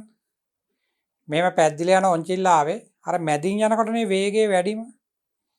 එතකොට තමයි චාලක ශක්තිය වැඩිම. ඊට පස්සේ මේව උඩට යනකොට චාලක ශක්තිය අඩු වෙනවා. ඉතින් චාලක ශක්තිය අඩු වෙනකොට විභව ශක්තිය වැඩි වෙනවා. චාලක අඩු වෙනවනේ. ඒතර විභවය වැඩි වෙනවා. ඒතර අපි මේ යන්නේ චාලක ශක්තිය විතරයි. මෙන්න ප්‍රස්ථාරය. පාඩම් කරන්න දෙයක් නැහැ. ප්‍රවේගයටත් ඇඳ මේ වගේම එකක්. ඒතර හැබැයි මේ පල්ලෙහා ටිකත් ඇඳා. ඍණ ලකුණ සලකලා ඒ ටිකත් ඇඳා. ඒතර මෙන්න මෙතන අගය මොකද්ද? මේ උපරිම අගය. ඒක එන්නේ x ට බිඳුව දැම්මම. මේ x වල අගය බිඳුව වුණා. මෙන්න මෙතන. ඉතින් මේ සමීකරණය බලන්න මෙතන x ට බිඳුව දැම්මම භාගයේ ඉන්නවා m ඉන්නවා ඔමෙගා වර්ගයේ ඉන්නවා a වර්ගයේ ඉන්නවා. ඒ ටික තමයි මෙන්න මෙතන ලියන්න ඕන. මෙන්න මෙතන අගය භාගයයි m ඔමෙගා වර්ග a වර්ග. ඒක තමයි උපරිමය.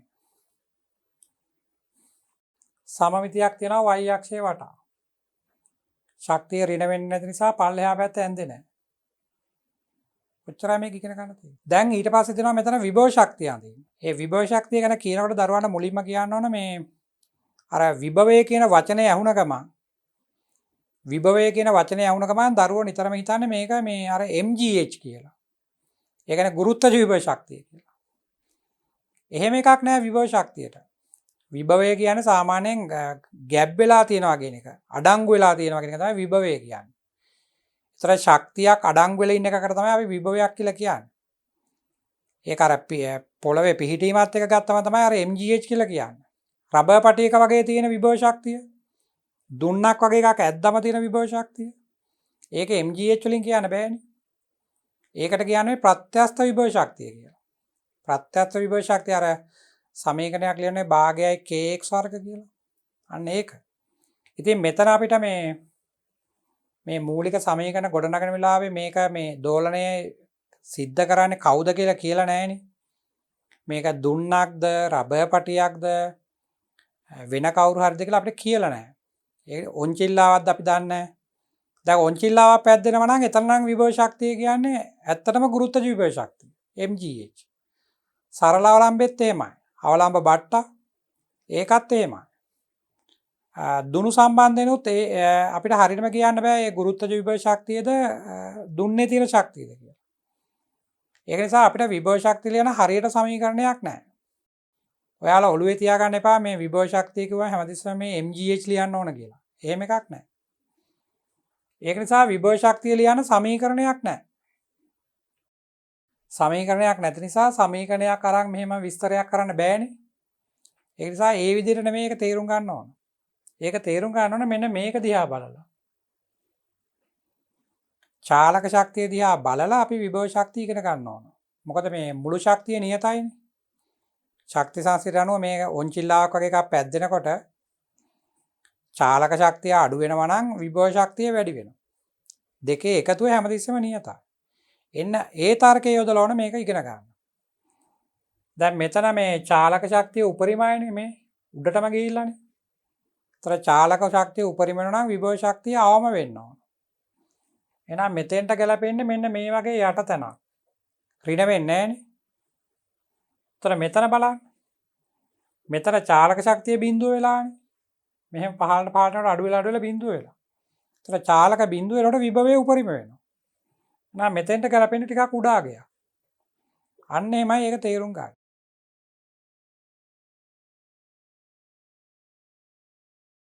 මේ මෙතන ලියලා තියෙන්නේ ඊතර කාලයත් එක්ක තියෙන්නේ. මේක මෙතන විභව ශක්තිය තේරුම් ගන්න ඕන චාලක ශක්තිය දිහා බලලා. නැතුව සමීකරණකින් තේරුම් ගන්න බෑ.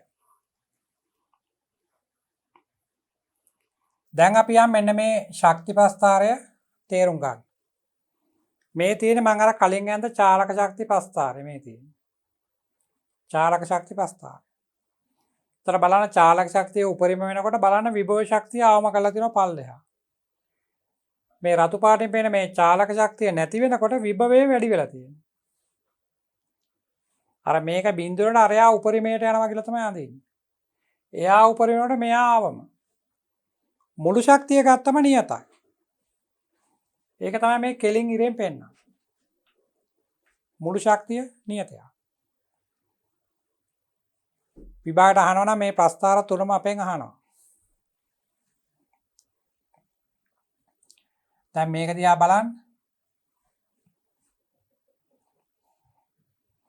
මම මේ ප්‍රස්ථාර නැවත ආයි මුලින් ඉඳලා අඳින්නේ දරුවන්ට මේවා අපි ලියපු නෝට් එකක් දිහා බැලුවට මේවා තේරුම් ගන්න බෑ. එහෙම මතක තියෙන්නේ නැහැ. මේකේ සමීකරණ ලියාගෙන තමන්ම ප්‍රස්ථාරය අඳින්න ඕන. x අක්ෂර කවුද දාන්නේ, y අක්ෂර කවුද ලියන්නේ, උපරිමගේ කීයද? ඒවා අවබෝධ කරා මේ සමීකරණ ලියලා මේ හැඩ ඇඳලා පුරුදු වෙන්න. නැත්තම් මේවා මතක තියෙන්නේ නැහැ. ඒතර මේ ඇඳලා තියෙන චාලක ශක්තිය. එහෙනම් විභවය එන්නේ මෙන්න මෙහෙම. මෙතනින් අදිනවා මේ මුළු ශක්තිය ප්‍රස්ථාරය.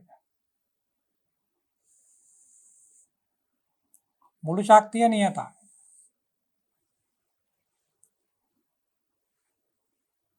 දැන් චාලක ශක්තිය මෙහෙම අඩු වෙනකොට විභව ශක්තිය ටික ටික වැඩි වෙනවා. මෙතන චාලක උපරිමයිනේ. ඒතර චාලක උපරිමයට විභවයේ බිඳුවයි. මෙතනින් පටන් ගන්න. එහෙනම් මෙතනින් පටන් අරන් එයා යනවා මෙන්න මේ උඩට. මෙයා මේ පැත්තෙන් ඔන්නවා. ඒ කියන්නේ මෙන්න මේ කෙලින් තමයි මේක නවතින්න ඕන. දැන් නිකන් පොඩි අගයක් බලන්න මේ වගේ. නිකන් මෙන්න මේ හරියෙන් බලන්න. මෙන්න මේ හරියෙන් පොඩි අගයක් අරන් බලන්න. මේ නිල් පාට රේඛාවෙන් පෙන්නන විභව ශක්තිය. ඒතර විභව ශක්තියට පොඩි උසක් තමයි එන්නේ. චාලක ශක්තිය පෙන්නන්නේ මෙන්න මේ රේඛාවෙන්. ඒකට ඒතර ගොඩක් උසක් තියෙනවානේ. චාලක ශක්තියට ගොඩක් උසක් තියෙනවා මේ. ඔය විභව ශක්තියට තියෙන මෙන්න මේ පොඩි උස. විභවයට තියෙන මේ පොඩි උස. මෙන්න මේ උස. ඒතර ඒ පොඩි කොටස අර චාලක ශක්තිය තියෙන මෙන්න මේ ලොකු උසට එකතු කරාම දරුවට රේඛා දෙකක් එකතු කරලා තේරෙනවද? මෙන්න මේ උසට මේ යට තියෙන පොඩි කොටසක් මෙතනින් කපලා අරන් ගිහලා මෙතෙන්ට අලවනවා. ඒතර එයා මෙන්න මේ රේඛාව ගන්නට තමයි එන්නේ. ඒකනේ මුළු ශක්තිය නියතයි කියන්නේ. දැන් මෙතනින් ගත්තොත් මෙන්න මේක තමයි චාලක ශක්තිය. ඒකම තමයි විභව ශක්තිය. ඇයි බලන්න රේඛා දෙක කැපෙන තැන නෙමෙයි. කැපෙන තැන මේ නිල් පාට රේඛාවෙන් ගත්තත් එකයි මේ රේඛාවෙන් ගත්තත් එකයි. එකම උසනේ. ඒ කියන්නේ චාලක ශක්තියයි විභව ශක්තියයි සමාන වෙලා තියෙන්නේ. ඒතර මේ උසට ඒ වගේම උසක් එකතු කරන්න ඕන. ඒතර ඒ උසට තව ඒ වගේ එකක් උස එකතු කරාම මෙතෙන්ට යනවා ඇති. ඒකනේ නියත වෙලා තියෙන්නේ. මෙන්න ශක්ති ප්‍රස්ථාර ඒව තමයි මේකේ ඇඳලා තියෙන්නේ. චාලක වෙනස් වෙන විදිය මේකේ තියෙනවා. විභවය වෙනස් වෙන විදිය මේකේ තියෙනවා. මේ තිරස් රේඛාවෙන් පෙන්නනවා මුළු ශක්තිය. මෙන්න මෙයා මුළු ශක්තිය. මේක නිතර විභාගයට අහනවා බහුවර්ණ වලට ශක්ති ප්‍රස්ථාර කොහොමද වෙනස් වෙන්නේ කියලා. දැන් මෙතන තියෙනවා ශක්තිය හා කාලය අතර සම්බන්ධය. ඉස්ලන්ත ශක්තිය විස්ථාපනයත් එක්ක. දරුවෝ මේ ප්‍රස්ථාර හොඳින් නිරීක්ෂණය කරන්න විස්ථාපනයත් එක්ක ඇඳම අර x අක්ෂයේ x වල අගේ අර කැපිටල් A ට වඩා වැඩි වෙන්නේ නැහැ. ඒ කියන්නේ x අක්ෂයේ කිසියම් සීමාවක තමයි ප්‍රස්ථාරය ඇඳෙන්නේ. ඊට එහා යන්න බෑනේ. x වල උපරිම අගේ A නේ. ඒතර මේ පැත්තෙන් ධන A අර පැත්තේ ඍණ A. ඊට එහාට ප්‍රස්ථාරය ඇඳෙන්නේ නැහැ. කාලයත් එක්ක ඇඳම එහෙම බෑ. අපි දන්නේ නැහැනේ මේක දැන් ඔන්චිල්ලාවක් මෙහෙම පැද්දෙනවා නම් අපිට කියන්න බෑනේ ඒක කොච්චර වෙලා පැද්දෙනවද කියලා. දැන් සරල වළම්බයක පරීක්ෂණයක් ඔයාලට කරන්න තියෙනවා. ඉස්කෝලේදී විද්‍යාගාරයට ගියාම එහෙම පරීක්ෂණයක් කරන්න තියෙනවා. ඒතර මේ සරල වළම්බයේ දෝලණය වෙන කාලය, මනින කාලය එක එක දරුවට එකිනෙකට වෙනස්නේ. ඒක නිසා අපිට කියන්න බෑ මෙන්න මෙතනින් ප්‍රස්ථාරය ඉවර වෙනවා කියලා. ඒකයි අර ඒක නිකන් සයින් ප්‍රස්ථාරයක් මෙහෙම දිගට ඕන තරම් අඳින්න පුළුවන්. ඒතර කාලයත් එක්ක ප්‍රස්ථාරයන් තමයි අනිවාර්යයෙන්ම සයින් එක වෙනවා දිගට. විස්ථාපනයත් එක්ක ඇඳොත් කිසියම් සීමාවක නවතී. දැන් මෙතන දරුවන්ට කියන්නේ ශක්තිය අඳින්න කියලා කාලයත් එක්ක. ඉතින් ශක්තිය සමීකරණේ භාගය mv වර්ග මම ඒකත් අරගෙන පෙන්නන්නම්.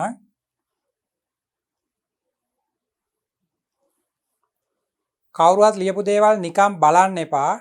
තමන් මේ සමීකරණ ලියන්න නැතුව නිකන් ගුරුවරයා දීපු නෝට් එකක් නිකන් කියෙව්වට කවදාවත් මේ විෂය කරුණු අවබෝධ කරගන්න බෑ. ඒක නිසා අනිවාර්යයෙන්ම තමන් කොලයක් අරන් මේව ලියන්න ඕන. මේ සමීකරණ ලිව්වොත් තමයි තමන්ගේ ඔළුවේ මේවා මතකයේ ගබඩා වෙලා තියෙන්නේ. හරි? එහෙම වුණොත් තමයි මේවා අවබෝධ වෙනවා කියලා අපි කියන්නේ. ඒතර ශක්තිය ලියන්න කිව්වොත් දැන් දරුවන්ට ලියන්න පුළුවන්. අපි දැන් ලියන්නේ කාලයත් එක්ක. ඒතර ශක්තියේ සමීකරණේ E සමානයි. ශක්තියේ සමීකරණේ E සමානයි භාගයයි mv වර්ග.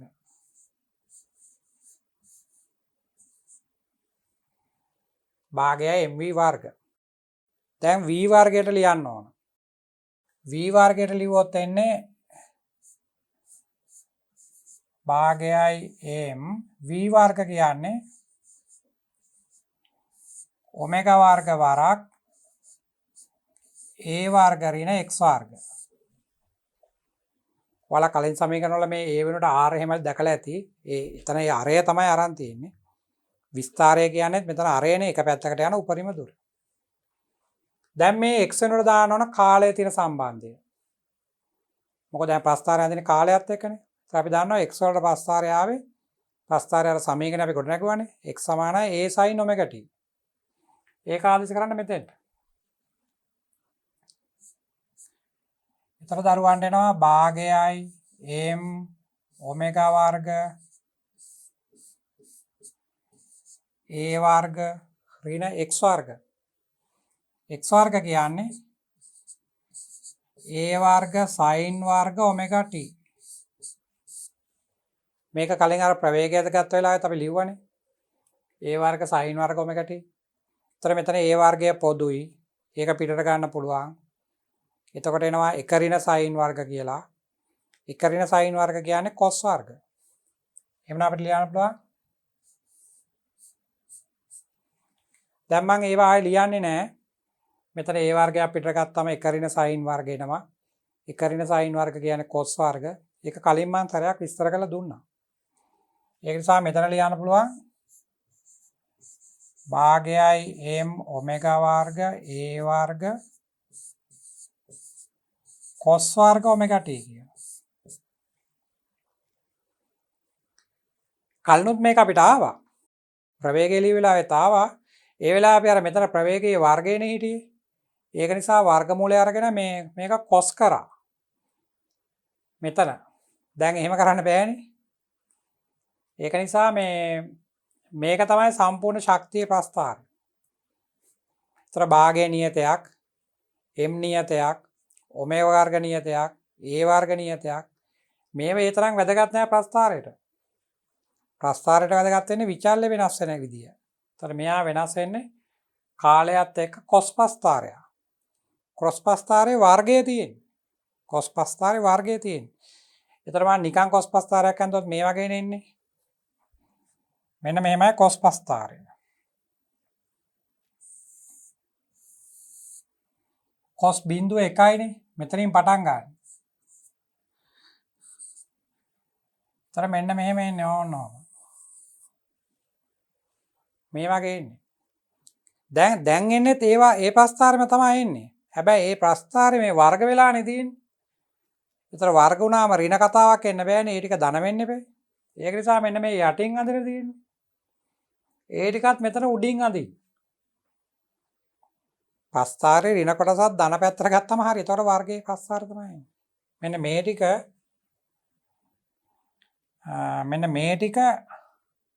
අර ඍණ කියලා අඳ පුඩු භාගය මේ පැත්තට එන්න ඕන. ඒතර මේ ටික නැහැ. ඒතර මෙන්න මෙහෙම ඇවිල්ලා නිකන් මෙහෙම ඔහම යන්නේ. උඩින් යන්නේ. අපි දන්නනේ ශක්තිය ඍණ වෙන්නේ නැහැ නේ. උඩින් යන්නේ. හැබැයි නිකන් අර මෙතන මේ නිකන් අර මේ ශීර්ෂයක් වගේ තියෙන උලක් වගේ තියෙනනේ තියුණු වෙලා. එහෙම එන්නේ නැහැ ප්‍රස්ථාරේ. මෙතන මේ අක්ෂය නිකන් ස්පර්ශ වෙන්න එන්නේ. ඒ ගණිතයේ හැටියට එන්නේ. ඒතර මෙන්න මේ වගේ තමයි යෝගේ දරුවන්ට අඳින තියෙන ප්‍රස්ථාරය.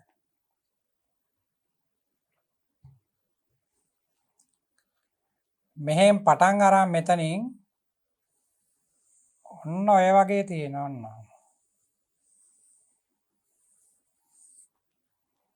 මෙතන නිකන් අර ස්පර්ශකයේ x අක්ෂර සමාන්තර වෙනවා වගේ තමයි එන්නේ. ඒවා ඇත්තටම මේ ෆිසික්ස් වල ඒ තරම බලාපොරොත්තු වෙන්නේ නැහැ. ඍණ වෙන්නේ නැති නිසා පල්ලෙහාට අඳින්න නැතුව උඩ පැත්තෙන් අඳිනවා කියලා මෙන්න මේ වගේ එකක් මතක තිබුණාම ඇති. ඒක තමයි ශක්ති ප්‍රස්ථාරය. මේ ඇඳේ චාලක ශක්තිය. මෙතන තියෙන කයිනටික් එනර්ජි කියන එක චාලක ශක්තිය. මම කියවනේ අර විභව ශක්තියට සමීකරණයක් නැහැ කියලා. ඒක නිසා දැන් විභව ශක්තියේ ප්‍රස්ථාරය මේකෙන් ඉගෙන ගන්න තියෙනවා. මේකෙන් ඉගෙනගෙන ඕන අඳින්න. දැන් චාලක ශක්තිය මේ හැඩයට වෙනස් වෙනවා නම් විභව ශක්තියත් අනිවාර්යයෙන්ම ඔය හැඩයටම තමයි වෙනස් වෙන්නේ. කොහොමද ඒක වෙනස් වෙන්න ඕන? මුළු ශක්තිය නියත වෙන විදියට. මම ඒක මෙහෙම අඳින්නම්කෝ.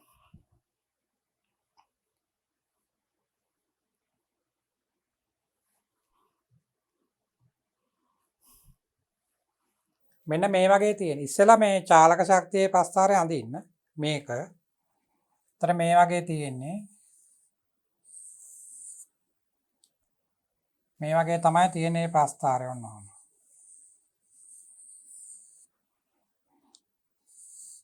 මේක මේ පැත්තට ඕන තරම් අඳින්න පුළුවන්. කාලේ ඉවරයක් නැහැනේ. දෝලනේ ඕන තරම් වෙලා තියෙනවා කියලා හිතලා කාලය ඕන පැත්තට අඳින්න මෙහාට අඳින්න පුළුවන්. දැන් මෙතන තමයි මුළු ශක්තිය. මේ පැත්තට ශක්තිය මුළු ශක්තිය නියත නිසා අපි මෙතනින් අදිමු මේ රේඛාව. ඔය තියෙන මුළු ශක්තිය. චාලක ශක්තියයි විභව ශක්තිය ඔක්කොගෙම එකතු වෙයි තියෙන. ඒක නියතයක් නේ. ශක්ති සංසිඳන ඕක. දැන් මේ තියෙන චාලක ශක්තිය අඩු වෙලා වැඩි වෙනවා ආයෙ අඩු වෙනවා වැඩි වෙනවා ඔහොම තියෙන්නේ. නිකන් ඔන්චිල්ලාවක් වගේ එකක් පැද්දෙන එකක් හිතන්නකෝ. අර ඔන්චිල්ලාව පහළම කෙළවරේ යනකොට චාලක ශක්තිය උපරිමයි. උඩට යනකොට චාලක බිඳුව වෙලා විභවයේ උපරිමයි. එහෙමනම් චාලක උපරිම වෙනකොට විභවයේ බිඳුවයි මෙතනින් පටන් ගන්න. චාලක බිඳුව වෙනකොට විභවයේ උපරිම වෙනවා මෙතෙන්ට යනවා. ආයිමත් චාලක උපරිම වෙනකොට විභවයේ ආවම වෙනවා මෙතෙන්ට එනවා. මෙයා ආවම වෙනකොට අරයා උපරිම වෙනවා. එහෙනම් මෙන්න මේ වගේ graph එකක් එනවා. ඔන්න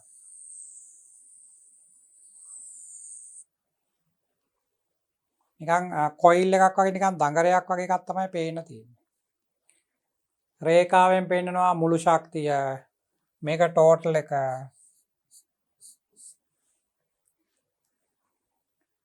චාලක උපරිම වෙලා මේ මෙහෙම එන්නේ චාලක ශක්තිය. මෙයා කයිනටික් එනර්ජි එක. මෙන්න මෙයා විභවය. ඒවා නිකන් සාමාන්‍යයෙන් මතක තියාගන්න තමයි දරුවාට තියෙන්නේ. මේ තියෙන ප්‍රස්ථාර තමයි ඇඳලා තියෙන්නේ. මුළු එක තමයි මේ නියතය මෙහෙම ඇඳලා තියෙන්නේ. චාලක තමයි වැඩිම එකෙන් පටන් අරන් කේන්ද්‍රයේදී වැඩිම වේගය තියෙන්නේ. වේගය වැඩිම නම් චාලකත් වැඩිමයි. ඒ නිසා මෙතනින් පටන් අරන් මෙහෙම එනවා.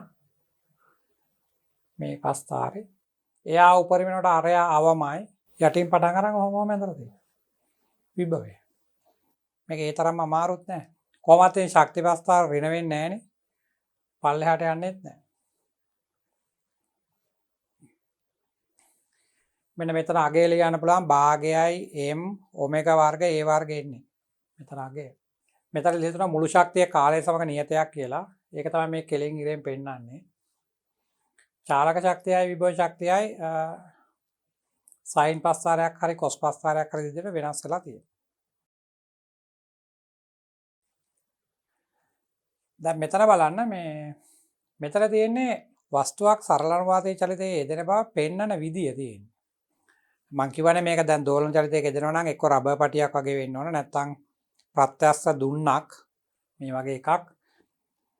ඒතර ඒ වගේ එකකට සම්බන්ධ කරපු වස්තුවක් තමයි අපි දෝලන චලිතයක යෙදෙනවා කියලා අරගෙන සමීකරණ ලියන්නේ. ඒතර දැන් මේ වගේ පින්තූරයක් ඇඳන් මේකෙන් කියන්නේ වස්තුව මත බලයක් යොදලා නැහැ කියලා. ඒතර දුන්න ස්වාභාවික දිගේ තියෙනවානේ. දුන්න ඇදෙන්නේ නැතුව තියෙනකොට අපි ඒ දිගට කියන්නේ ස්වාභාවික දිග. ඒක තමයි මේ රූප තරණයෙන් පෙන්නන්නේ. මේ තියෙන්නේ බලයක් යොදපු අවස්ථාවක්. අපි දැන් මේ රූප තරණ දෙක පාවිච්චි කරලා මේ දුන්නට සම්බන්ධ කරලා තියෙන වස්තුව දෝලන චලිතකයේ දෙන්නේ කොහොමද කියලා ඔප්පු කරලා පෙන්වනවා. ඒතර දරුවෝ මතක තියාගන්න ඕන දෝලන චලිතකයේ දෙන බව පෙන්වන්න නම් ඒ වස්තුවේ ත්වරණය ඒ කියලා අරගත්තම ඒ ත්වරණය අර ඍණ ඔමෙගා වර්ග x ආකාරයට අරන් පෙන්වන්න ඕන. වස්තුවේ ත්වරණය ඒ නම් ඒ සමානයි ඍණ ඔමෙගා වර්ග x ආකාරයට එනවා කියලා අපි සමීකරණය ඔප්පු කරලා පෙන්වන්න ඕන. ඒකෙන් තමයි අපිට කියන්න පුළුවන් මෙයා දෝලන චලිතයක යෙදෙනවා කියලා. අපි මේක බලමු ගන්න මේ සුමට තිරස් මේසයක් මත අපි දුන්නක් සම්බන්ධ කරලා ඒකට ස්කන්ධයෙන්ම බ්ලොක් එකක් සම්බන්ධ කරනවා. මෙන්න මේ වගේ රූප සටහනක්. දැන් මෙහෙම තියෙනවා දුන්නක්. මෙතනින් අචල ලක්ෂයකට ඔය වගේ සම්බන්ධ කරලා තියෙනවා. මෙතන තමයි බ්ලොක් එක තියෙන්නේ. දැන් මෙයා මත බලයක් යොදලා නැහැ. නිකන් තියෙන්නේ. දැන් ඊට පස්සේ මේකෙන් අපි මේ පැත්තට ටිකක් ඇදලා අතාරිනවා.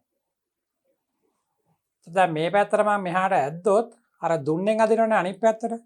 ඒක නිසා දුන්න මත බලය තියෙන අනිත් පැත්ත. අර පැත්තට. මම ඒ රූප සටහන මෙතනින් අදින්නවා.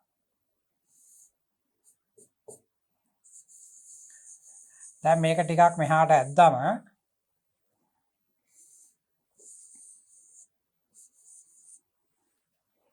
අතර මේකේ පැත්තට ඇදලා මුදා හරිනවනේ. එතකොට මේක දෝලණය වෙන්නේ. ඒක නිසා මෙන්න මේ පැත්තට තියෙන බලය මම ලක්නු කරනවා T කියලා. මේ දුර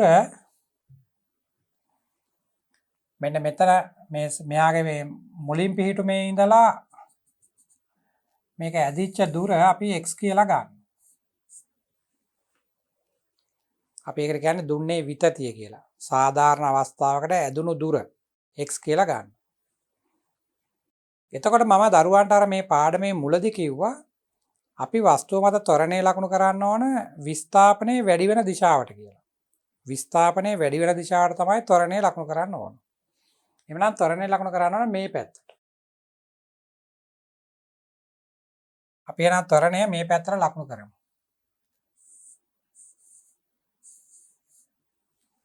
හැබැයි ත්වරණය තියෙන්නේ මේ පැත්තට නෙමෙයි. ත්වරණය තියෙන්නේ මේ බලය තියෙන පැත්තට. නමුත් අර ගණිතයට අනුව අපි ත්වරණය ලකුණු කරන්න ඕන විස්ථාපනයේ වැඩි වෙන දිශාවටනේ. ඒකයි මම මෙහෙම ලකුණු කරේ. දැන් මම මේකට ලියනවා නිව්ටන්ගේ චලිත සමීකරණය F සමාන ma ලියන. F සමාන ma සමීකරණ ලියලානේ අපි ත්වරණයට සම්බන්ධයක් ගන්න වෙන්නේ. එහෙනම් මෙයාට මම ලියනවා F සමානයි ma මේ පැත්තට.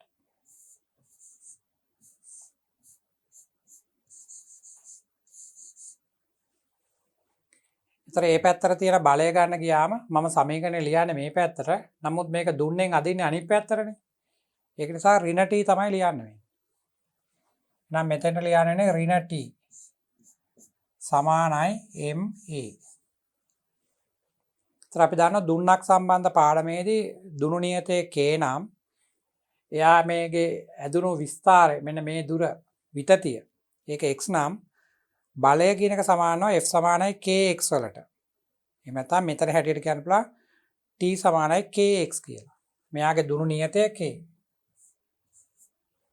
එහෙනම් මේක ලියන්න පුළුවන් ඍණ kx සමානයි ma. දැන් මේ m වලින් බෙදුවොත් එනවා ඍණ k බෙදීම m වරක් x සමානයි a කියලා. ඔන්න අංශුව දුන්නට සම්බන්ධ කරලා තියෙන අංශුව ඇදලා ඇතෑරියම එයාගේ ත්වරණය වෙනස් වෙන විදිය සමීකරණය. ඒතර අපි කියවනේ දෝලන චලිතයක දෙනවා නම් මෙයා අර a සමානයි ඍණ ඔමෙගා වර්ග x හැඩයට එන්න ඕන කියලා. මම අර ඔමෙගා වර්ගය කියලා ලිව්වේ ඍණ ලකුණ බේර ගන්න ඕන නිසානේ. ඒතර මේ තියෙන ඒ ඍණ ලකුණ.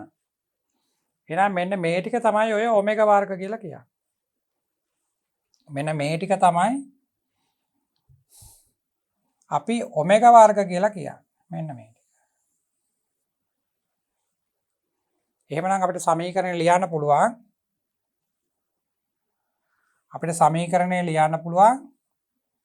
ඍණ ඔමෙගා වර්ග x සමානයි a කියලා.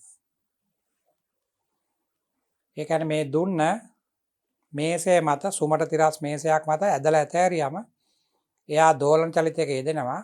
එයාගේ ත්වරණයට ඇවිල්ලා තියෙනවා දෝලන චලිතයට අදාළ මූලික සමීකරණ ඍණ ඔමෙගා වර්ග x. එහෙනම් අපිට කියන්න පුළුවන් මෙයා දෝලන චලිතයක යෙදෙනවා කියලා. අනිවාර්යයෙන්ම එයාගේ ත්වරණයට මෙන්න මේ හැඩේ සමීකරණයක් අරන් පෙන්නන්න ඕන. ඒතර ඔමෙගා වර්ග කියන්නේ k යට m. ඔමෙගා වර්ග කියලා කියන්නේ k බෙදීම m. ඒතර ඔමෙගා කියන්නේ k බෙදීම m වල වර්ගමූලය. ඔමෙගා කියන්නේ k බෙදීම m වල වර්ගමූලය. එතකොට මේ ත්වරණය a සමානයි ඍණ ඔමෙගා වර්ග x කියලා ආවම අපි කියනවා දැන් මේකෙන් පේරණ අපිට මේ ත්වරණයේ විචල්‍යයක් කියලා. මෙතන x එකක් ඉන්නවනේ. ඒතර ඈතට අදින්න මෙයාගේ ත්වරණය වැඩි වෙනවා. x මැන්නේ අර සමතුලිත පිහිටුමේ ඉඳලා මෙන්න මෙතන ඉඳලා තමයි x මැන්නේ. මේ පාඩම පටන් ගන්නකොට අපි අර මුලින් කිව්වනේ අචල ලක්ෂය කියලා එකක් තියෙනවා කියලා. අචල ලක්ෂය නැත්නම් කේන්ද්‍රය. කේන්ද්‍රයේ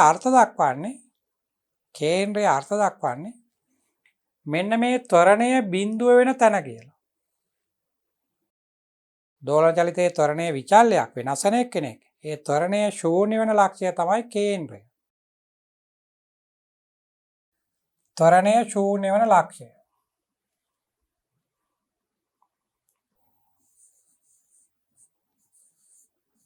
ත්වරණය ශූන්‍ය වන ලක්ෂය.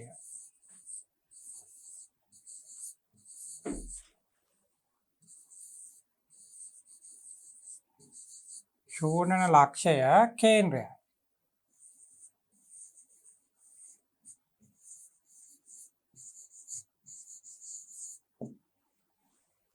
දැන් බලන්න ත්වරණයේ සමීකරණය a සමානයි ඍණ ඔමෙගා වර්ග x.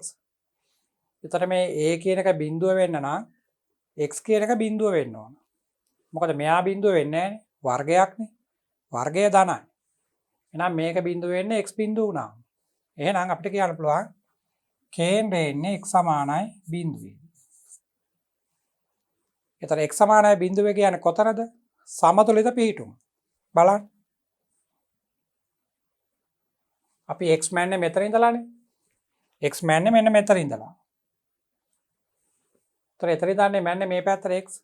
ඒතර x බිඳුව වෙනවා කියන්නේ මේ පිහිටුම. ඒ කියන්නේ අන්න එතන තමයි කේන්ද්‍රය. ඒ කියන්නේ එතන තමයි අචල ලක්ෂය කියලා කියන්නේ. මෙන්න මෙතන. නෑ එතනින් මේ පැත්තට ඇදෙනවා අර පැත්තට යනවා. ඔහොම තමයි මේකේ දෝලනය. ආවර්ත කාලය ඕන නම් ආවර්ත කාලය ලියන්න පුළුවන් t සමානයි 2.5 බෙදීම ඔමෙගා. ඒක මම කලින් ලිව්වනේ ආවර්ත කාලය ගන්නේ t සමානයි 2.5 බෙදීම ඔමෙගා කියලා. ඒතර ඔමෙගාට මේක දාන්න පුළුවන්. ඔමෙගා දැන් ඇවිල්ලා තියෙන්නේ k8m කියලා. එහෙනම් අපිට ලියන්න පුළුවන් කේන්ද්‍රය කියන්නේ සමතුලිත පිහිටුම ආවර්ත කාලය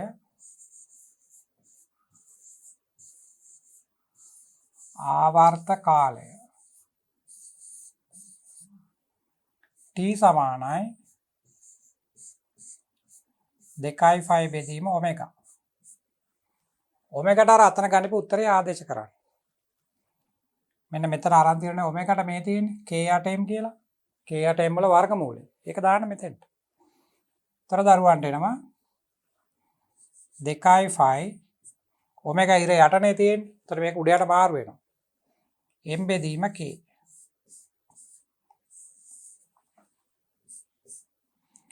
මෙන්න මේ සමීකරණය දරුවන්ට ගන්න පුළුවන් වෙන්න ඕන. දුන්නක් වගේ එකක් රබර් පටියක් එකක් දෝලන චලිතයක යෙදෙනකොට එයාගේ ආවර්ත කාලය t සමානයි 2.5 වර්ගමූල ඇතුලේ m බෙදීම k. ඒතර ආවර්ත කාලය රඳා පවතිනවා ස්කන්ධය මත. ස්කන්ධය වැඩි නම් ආවර්ත කාලය වැඩි. ඒ කියන්නේ මේක ගොඩක් හෙමින් තමයි මෙහෙම උඩ පහළ යන්නේ. නැත්තම් මේසෙ උඩ මේ පැත්තට මෙහෙම දෝලණය වෙන්නේ ඊටාම හෙමින්. ආවර්ත කාලය වැඩි කියන්නේ හෙමින් දෝලණය වෙනවා කියන එකනේ. ඒතර ඇත්තනේ අපිට ප්‍රායෝගිකව තේරෙනවානේ. ස්කන්ධය වැඩි වුණාම මේක අමාරුයිනේ චලිත කරන්න. බරයිනේ. ඒතර m වැඩි වුණාම t වැඩි වෙනවා. k වැඩි වුණොත් t අඩු වෙනවා. k වලගේ වැඩි වුණොත් t අඩු වෙනවා. k වැඩි කියන්නේ දුන්නක් ගොඩක් හයියයි කියන එක. අපි දැන් සාමාන්‍යයෙන් ඔය හයිය දුන්නකට මෙහෙම පාරක් ගැහුවොත් ඒක නිකන් දෙදරනවා අපිට ඇහෙනවනේ. ඒ කියන්නේ ඒක ඊටාම වේගෙන් කම්පණය වෙනවා. අපිට පේන්නේත් නැහැ. ඒතර වේගෙන් කම්පණය වෙනවා නම් ආවර්ත කාලය අඩුයිනේ. ඒතර බලන්න k වැඩි වුණාම t අඩු වෙනවා. මේ සමීකරණය මතක තියාගෙන ඉන්න ඕන ආවර්ත කාලය රඳා පවතින කවුරු මතද කියලා දරුවන්ගෙන් විභාගයට අහනවා. ඒතර මේක දිහා බලලා තමයි උත්තර කියන්න වෙන්නේ. ඔන්න ඔය විදිහට තමයි අපි දුන්නකට සම්බන්ධ කරපු වස්තුවක් මේසයක් උඩ තියලා තියෙනකොට දෝලන චලිතයේ යෙදෙන බව පෙන්වන්නේ. ඒකට F සමාන ma ලියන්න දරුවන්ට පුරුදු වෙන්න ඕන. මේ තියන්නේ මම ලියපු ටික තමයි. අංශවල F සමාන ma යොදලා තියෙනවා. බලය කියන්නේ ඍණ kx. ඒතර එතනින් a ගත්තම මේ ආකාරයට එනවා.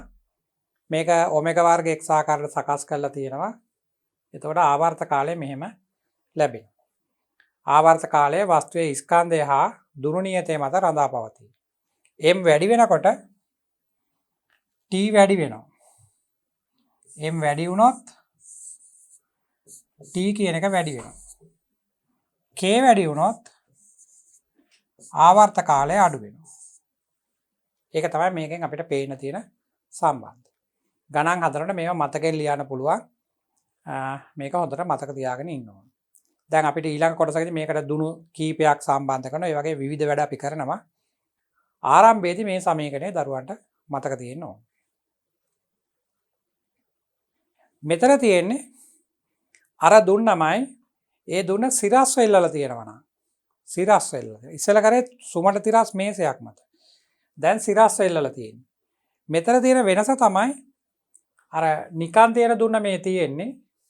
ඒකට අංශුවක් එල්ලුවම m ස්කන්ධයකට ගැට ගැහුවම අර අංශුව ගැට ගැසීම නිසා පොඩි දුරක් පල්ලෙහාට ඇදෙනවනේ. අන්න ඒ වගේ පොඩි දුරක් තව එකක් මෙහෙම එනවා. අර මේසේ මත තියෙනට ඔය කතාව ආවේ නැහැ. එතකොට සුමට තිරස් මේසයක් මත තියෙන දුන්නට අපි අංශුවක් ගැට ගැහුවා කියලා දුන්නේ දිග වැඩි වෙන්නේ නැහැනේ. මෙතන පොඩි වැඩිවීමක් වෙනවා. ඒතර මේකට අපි කියන්නේ සමතුලිත පිහිටුම කියලා.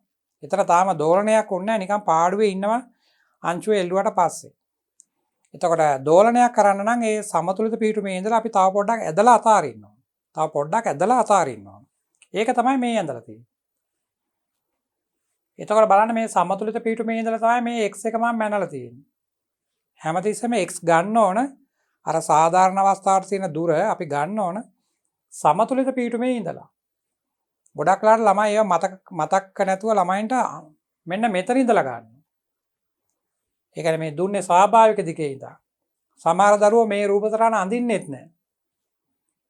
මේ අංශු එල්ලුවම පොඩ්ඩක් ඇදෙනවා කියන රූපතරණ අඳින්නේ නැහැ ගොඩක් දරුවෝ. මොකෝ ගණන ඒක සඳහන් කරන්නේ නැහැනේ නිකන් කියන්නේ ඒගොල්ලෝ. දුන්නක් තියෙනවා අංශුවක් ගැට ගහලා දෝලණය කරනවා කියලා විතරයි කියන්නේ. මෙහෙම සමතුලිතව ඉන්නවා කියන රූපතරණ ඒගොල්ලෝ අපිට කියන්නේ නැහැ.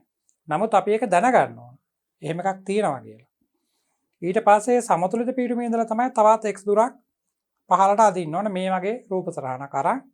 මෙතෙන්ට තමයි අපි f සමානයි m ලියන්න ඕන. මම මේක ආයි ඇඳලා දරුවන්ට මේක කියලා දෙන්නම්.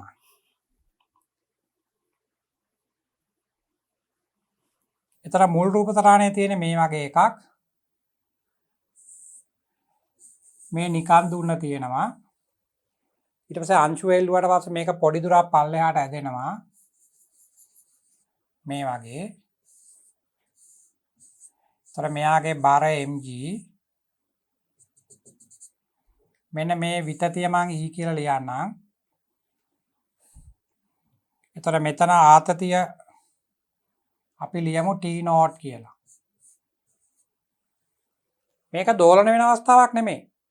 මේක නිකන් තියෙන්නේ. දැන් මේ වෙලාවට ලිව්වොත් අපිට සමීකරණ එනවා ඉහළට බල සමානයි පහළට බල. t naught සමානයි mg කියලා. ඉහළට බලය සමානයි පහළට බලය සමතුලිත අවස්ථාවේ. එතන මේක මට ලියන්න පුළුවන් ke කියලා. ke කියලා කියන්නේ දුරු නියතය k. මෙයාගේ දුරු නියතය k. ඇදුණු දිග e. ඒක නිසා ke සමානයි mg කියලා අපිට සමීකරණයක් ලැබෙනවා. දැන් යන් ඊළඟ රූපයට. ඊළඟ රූපේ අපිට තියෙනවා මේ සමතුලිත පිටුමේ ඉඳලා තව දුරක් අදින්න ඕන පල්ලෙහාට මේ වගේ එකක්. මෙන්න මෙහෙම. තර මේ සමතුලිත පිටුමේ ඉඳලා තමයි x දුර ගන්න.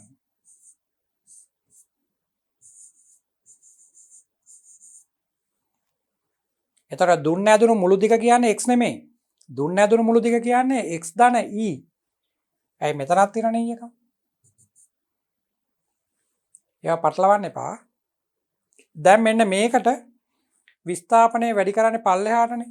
ඒ නිසා විස්ථාපනය වැඩි වෙන දිශාවට තමයි ත්වරණය ගන්න ඕන. එහෙනම් ත්වරණය මේ පැත්තට ලකුණු කරන්න ඕන. දැන් මේ රූපතරණයට අපි ලියමු f සමානයි m.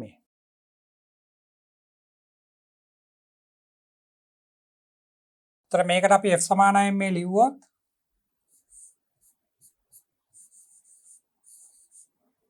පල්ලෙහාට ලියන්නේ තර පහළට තියෙනවා mg ඍණ t උඩට තමයි ආතතිය මෙහාට මෙතන ma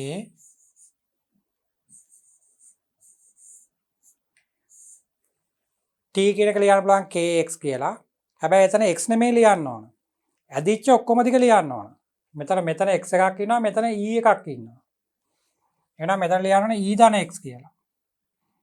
t කියන්නේ kx k වාරයක් e ධන x.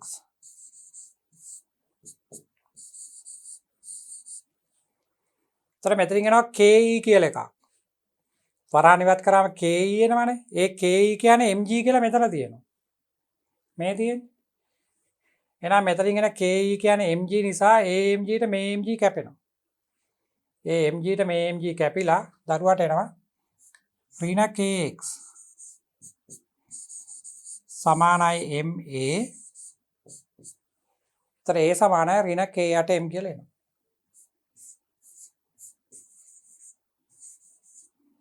එහෙනම් මේකත් a සමානයි ඍණ ඔමෙගා වර්ග x වගේ. එහෙනම් දුන්න සුමට තිරස් මේසයක් මත තිරස්ස දෝලණය කරත් සීලි මේල්ලලා සිරස් අතර දෝලණය කරත් ආවර්ත කාලය වෙනස් වෙන්නේ නැහැ. මේ සමීකරණේ කලිනුත් අපිට ආවනේ k යට m. ඒතර k යට m තමයි අපි ඔමෙගා වර්ග කියලා ගන්නෙ. එහෙනම් ආවර්ත කාලයේවත් ඒව මොනවත් වෙනස් වෙන්නේ නැහැ.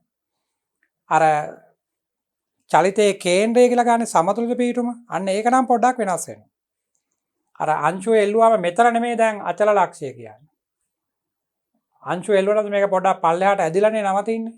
අන්න එතන තමයි මේකේ කේන්ද්‍රය. මෙතන. සමතුලිත පිහිටුම. එතනින් පල්ලෙහාට තමයි මම x දුරක් ඇද්දේ. මම කියවනේ කේන්ද්‍රය අර්ථ දක්වන්නේ ත්වරණයේ ශූන්‍ය වෙන ලක්ෂයෙන් කියලා. ඒතර ත්වරණය මෙයානේ. ඒතර මෙයා ශූන්‍ය වෙන නම් x ශූන්‍ය වෙන්න එපා. x ශූන්‍ය වෙනවා කියන්නේ මෙතන. ඒ කියන්නේ සමතුලිත පිහිටුම. එහෙනම් අපිට කියන්න පුළුවන් කේන්ද්‍රය anu සමතුලිත පිහිටුමයි. කේන්ද්‍රය anu සමතුලිත පිහිටුමයි.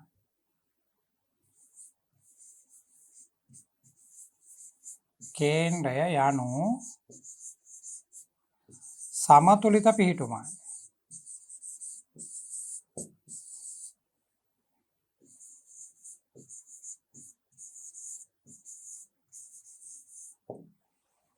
ඒවා තේරුම් ගන්න මේවා පාඩම් කරන්න එපා. මේවා නිකන් ලියලා f සමාන m ලියලා පුරුදු වෙන්න ඕන. මෙන්න මේ දෙවෙනි රූප සටහන අඳින තමයි මතක තියා ගන්න ඕන. ඒක අමතක වුණොත් තමයි ගන්න වරදින්නේ. නිතරම සාභාවික පිහිටුම අංශු එල්ලුවම තව පොඩ්ඩක් ඇදෙනවා කියන මේ අවස්ථාව. ඊට පස්සේ තමයි සාධාරණ අවස්ථාව. ඒකට තමයි f සමාන m දාලා අපි මේ සමීකරණය ගොඩනගන්න ඕන. ඉතින් බලන්න මේ තියෙන ඒකම තමයි මේ ලියලා තියෙන්නේ. මෙතනත් අර බලන්න ආවර්ත කාලයේ එන්නේ m බෙදීම කේම තමයි. කලින් උත්තරේම එන්නේ. එහෙනම් ආවර්ත කාලයේ රඳාපවතින ස්කන්ධයයි දුරු නියතයයි මත. මෙන්න මේ ටික ලියන්න දරුවන්ට මතක තියෙන්න ඕනේ. මේ මෙතන e ලියන්න තමයි මතක තියෙන්න ඕන. ගොඩක් ලාට දරුවෝ කටපාඩමින් මෙතෙන්ට ලියන්නේ kx කියලා. එහෙම ලියුවොත් වැරදි. ඒතර x කියන්නේ අදිච්ච මුළු දිගනේ ලියන්න ඕනේ. ඒකෙන්ද e එකක් එකතු කරන්න ඕනේ. මේ තියෙන ඒ වගේ දුන්නක් දෝලණය වෙනකොට අපිට දකින්න පුළුවන් සිද්ධිය තියෙන්නේ. මේ තියෙන්නේ දුන්නේ එක එක පිහිටීම් ඉහළ පහළ යන ඒවා. ඉතින් ඒ ඉහළ පහළ යන වෙලාවේ මේ අංශුන්ගේ පිහිටීම් ටික යා කරොත් මට මේ බලන්න අර සයින් වක්‍රය වගේ එකක් එනවා. ඉතින් අපි මේකට තමයි කියන්නේ තරංගයක් කියලා. එහෙනම් තරංගයක් ඇති කරන කවුරු හරි වස්තුවක් දෝලණය කරන්න ඕන. ඒක නිසා තමයි අපි මේ දෝලණය කියලා මේ පාඩම මුලින් හරිය ඉගෙන ගත්තේ. පස්සේ අපි තරංග ටිකට යනවා. එතකොට අපිට ඕන වෙන්නේ මෙන්න මේ හැඩය. බලන්න. මේ දුන්න එක එක පිහිටීම් වල ඉහළ පහළ යනකොට අංශු වල පිහිටීම යා කළා තමයි මේක ඇඳලා තියෙන්නේ. මේ තියෙන අර මේ මේසේ මත සුමට තිරස් මේසේ මත තිරස්ස චලිත කරපු එක බලන්න. දුන්න එහාට මෙහාට යනකොට එයාගේ මේ අංශු වල පිහිටීම් යා කරා මේ බලන්න. අපිට අර සයින් හැඩයක් එනවා. තර මධ්‍ය පිහිටුම තමයි මේ තියෙන්නේ. මෙන්න මෙතන තියෙන්නේ මධ්‍ය පිහිටුම. මේක. ඒතර එතන ඉඳලා කැපිටල් A එකක් මේ පැත්තට ඇදෙනවා. මේ දුර A. මේ පැත්තට අනිත් එක. ඒතර ධන A ඍණ A කියලා දෙපැත්තට යනවා. එතකොට අපිට මේ වගේ තරංගයක් වගේ එකක් පේනවා. මේක වේගෙන් දෝලණය කරා නම් මේ වගේ තරංගයක් අපිට දකින්න පුළුවන්. අපි දැන් මේකේ මූලික સિદ્ધාන්ත ඔක්කොම කරා. දෝලන චලිතය කියන එක අපි අර්ථ දැක්වුවා. ත්වරණයේ සමීකරණය කොට නැගුවා. ප්‍රවේගයේ විස්ථාපනයේ සමීකරණ සියල්ලම කොට නැගුවා. ඒවා කාලයත් එක්ක වෙනස් වෙන්නේ කොහොමද කියලා ප්‍රස්තාර මගින් පෙන්වුම් කරා. වස්තුවක් දෝලන චලිතයක යෙදෙන හැටි ඔප්පු කරලා පෙන්වන්නේ කොහොමද කියලා f සමාන m මේ සමීකරණය යෙදුවා. දැන් අපි මේ කොටස් අපිට හොඳින් මේ තේරුම් ගන්න තව ටිකක් මේක අවබෝධ වෙන්න මේවා ගැටලු රාශියක් විසඳන්න තියෙනවා. අපි ඊළඟ කොටසේදී බලමු මේ ඉගෙන ගන්නපු સિદ્ધාන්ත යොදලා ගැටලු විසඳන්නේ කොහොමද කියලා.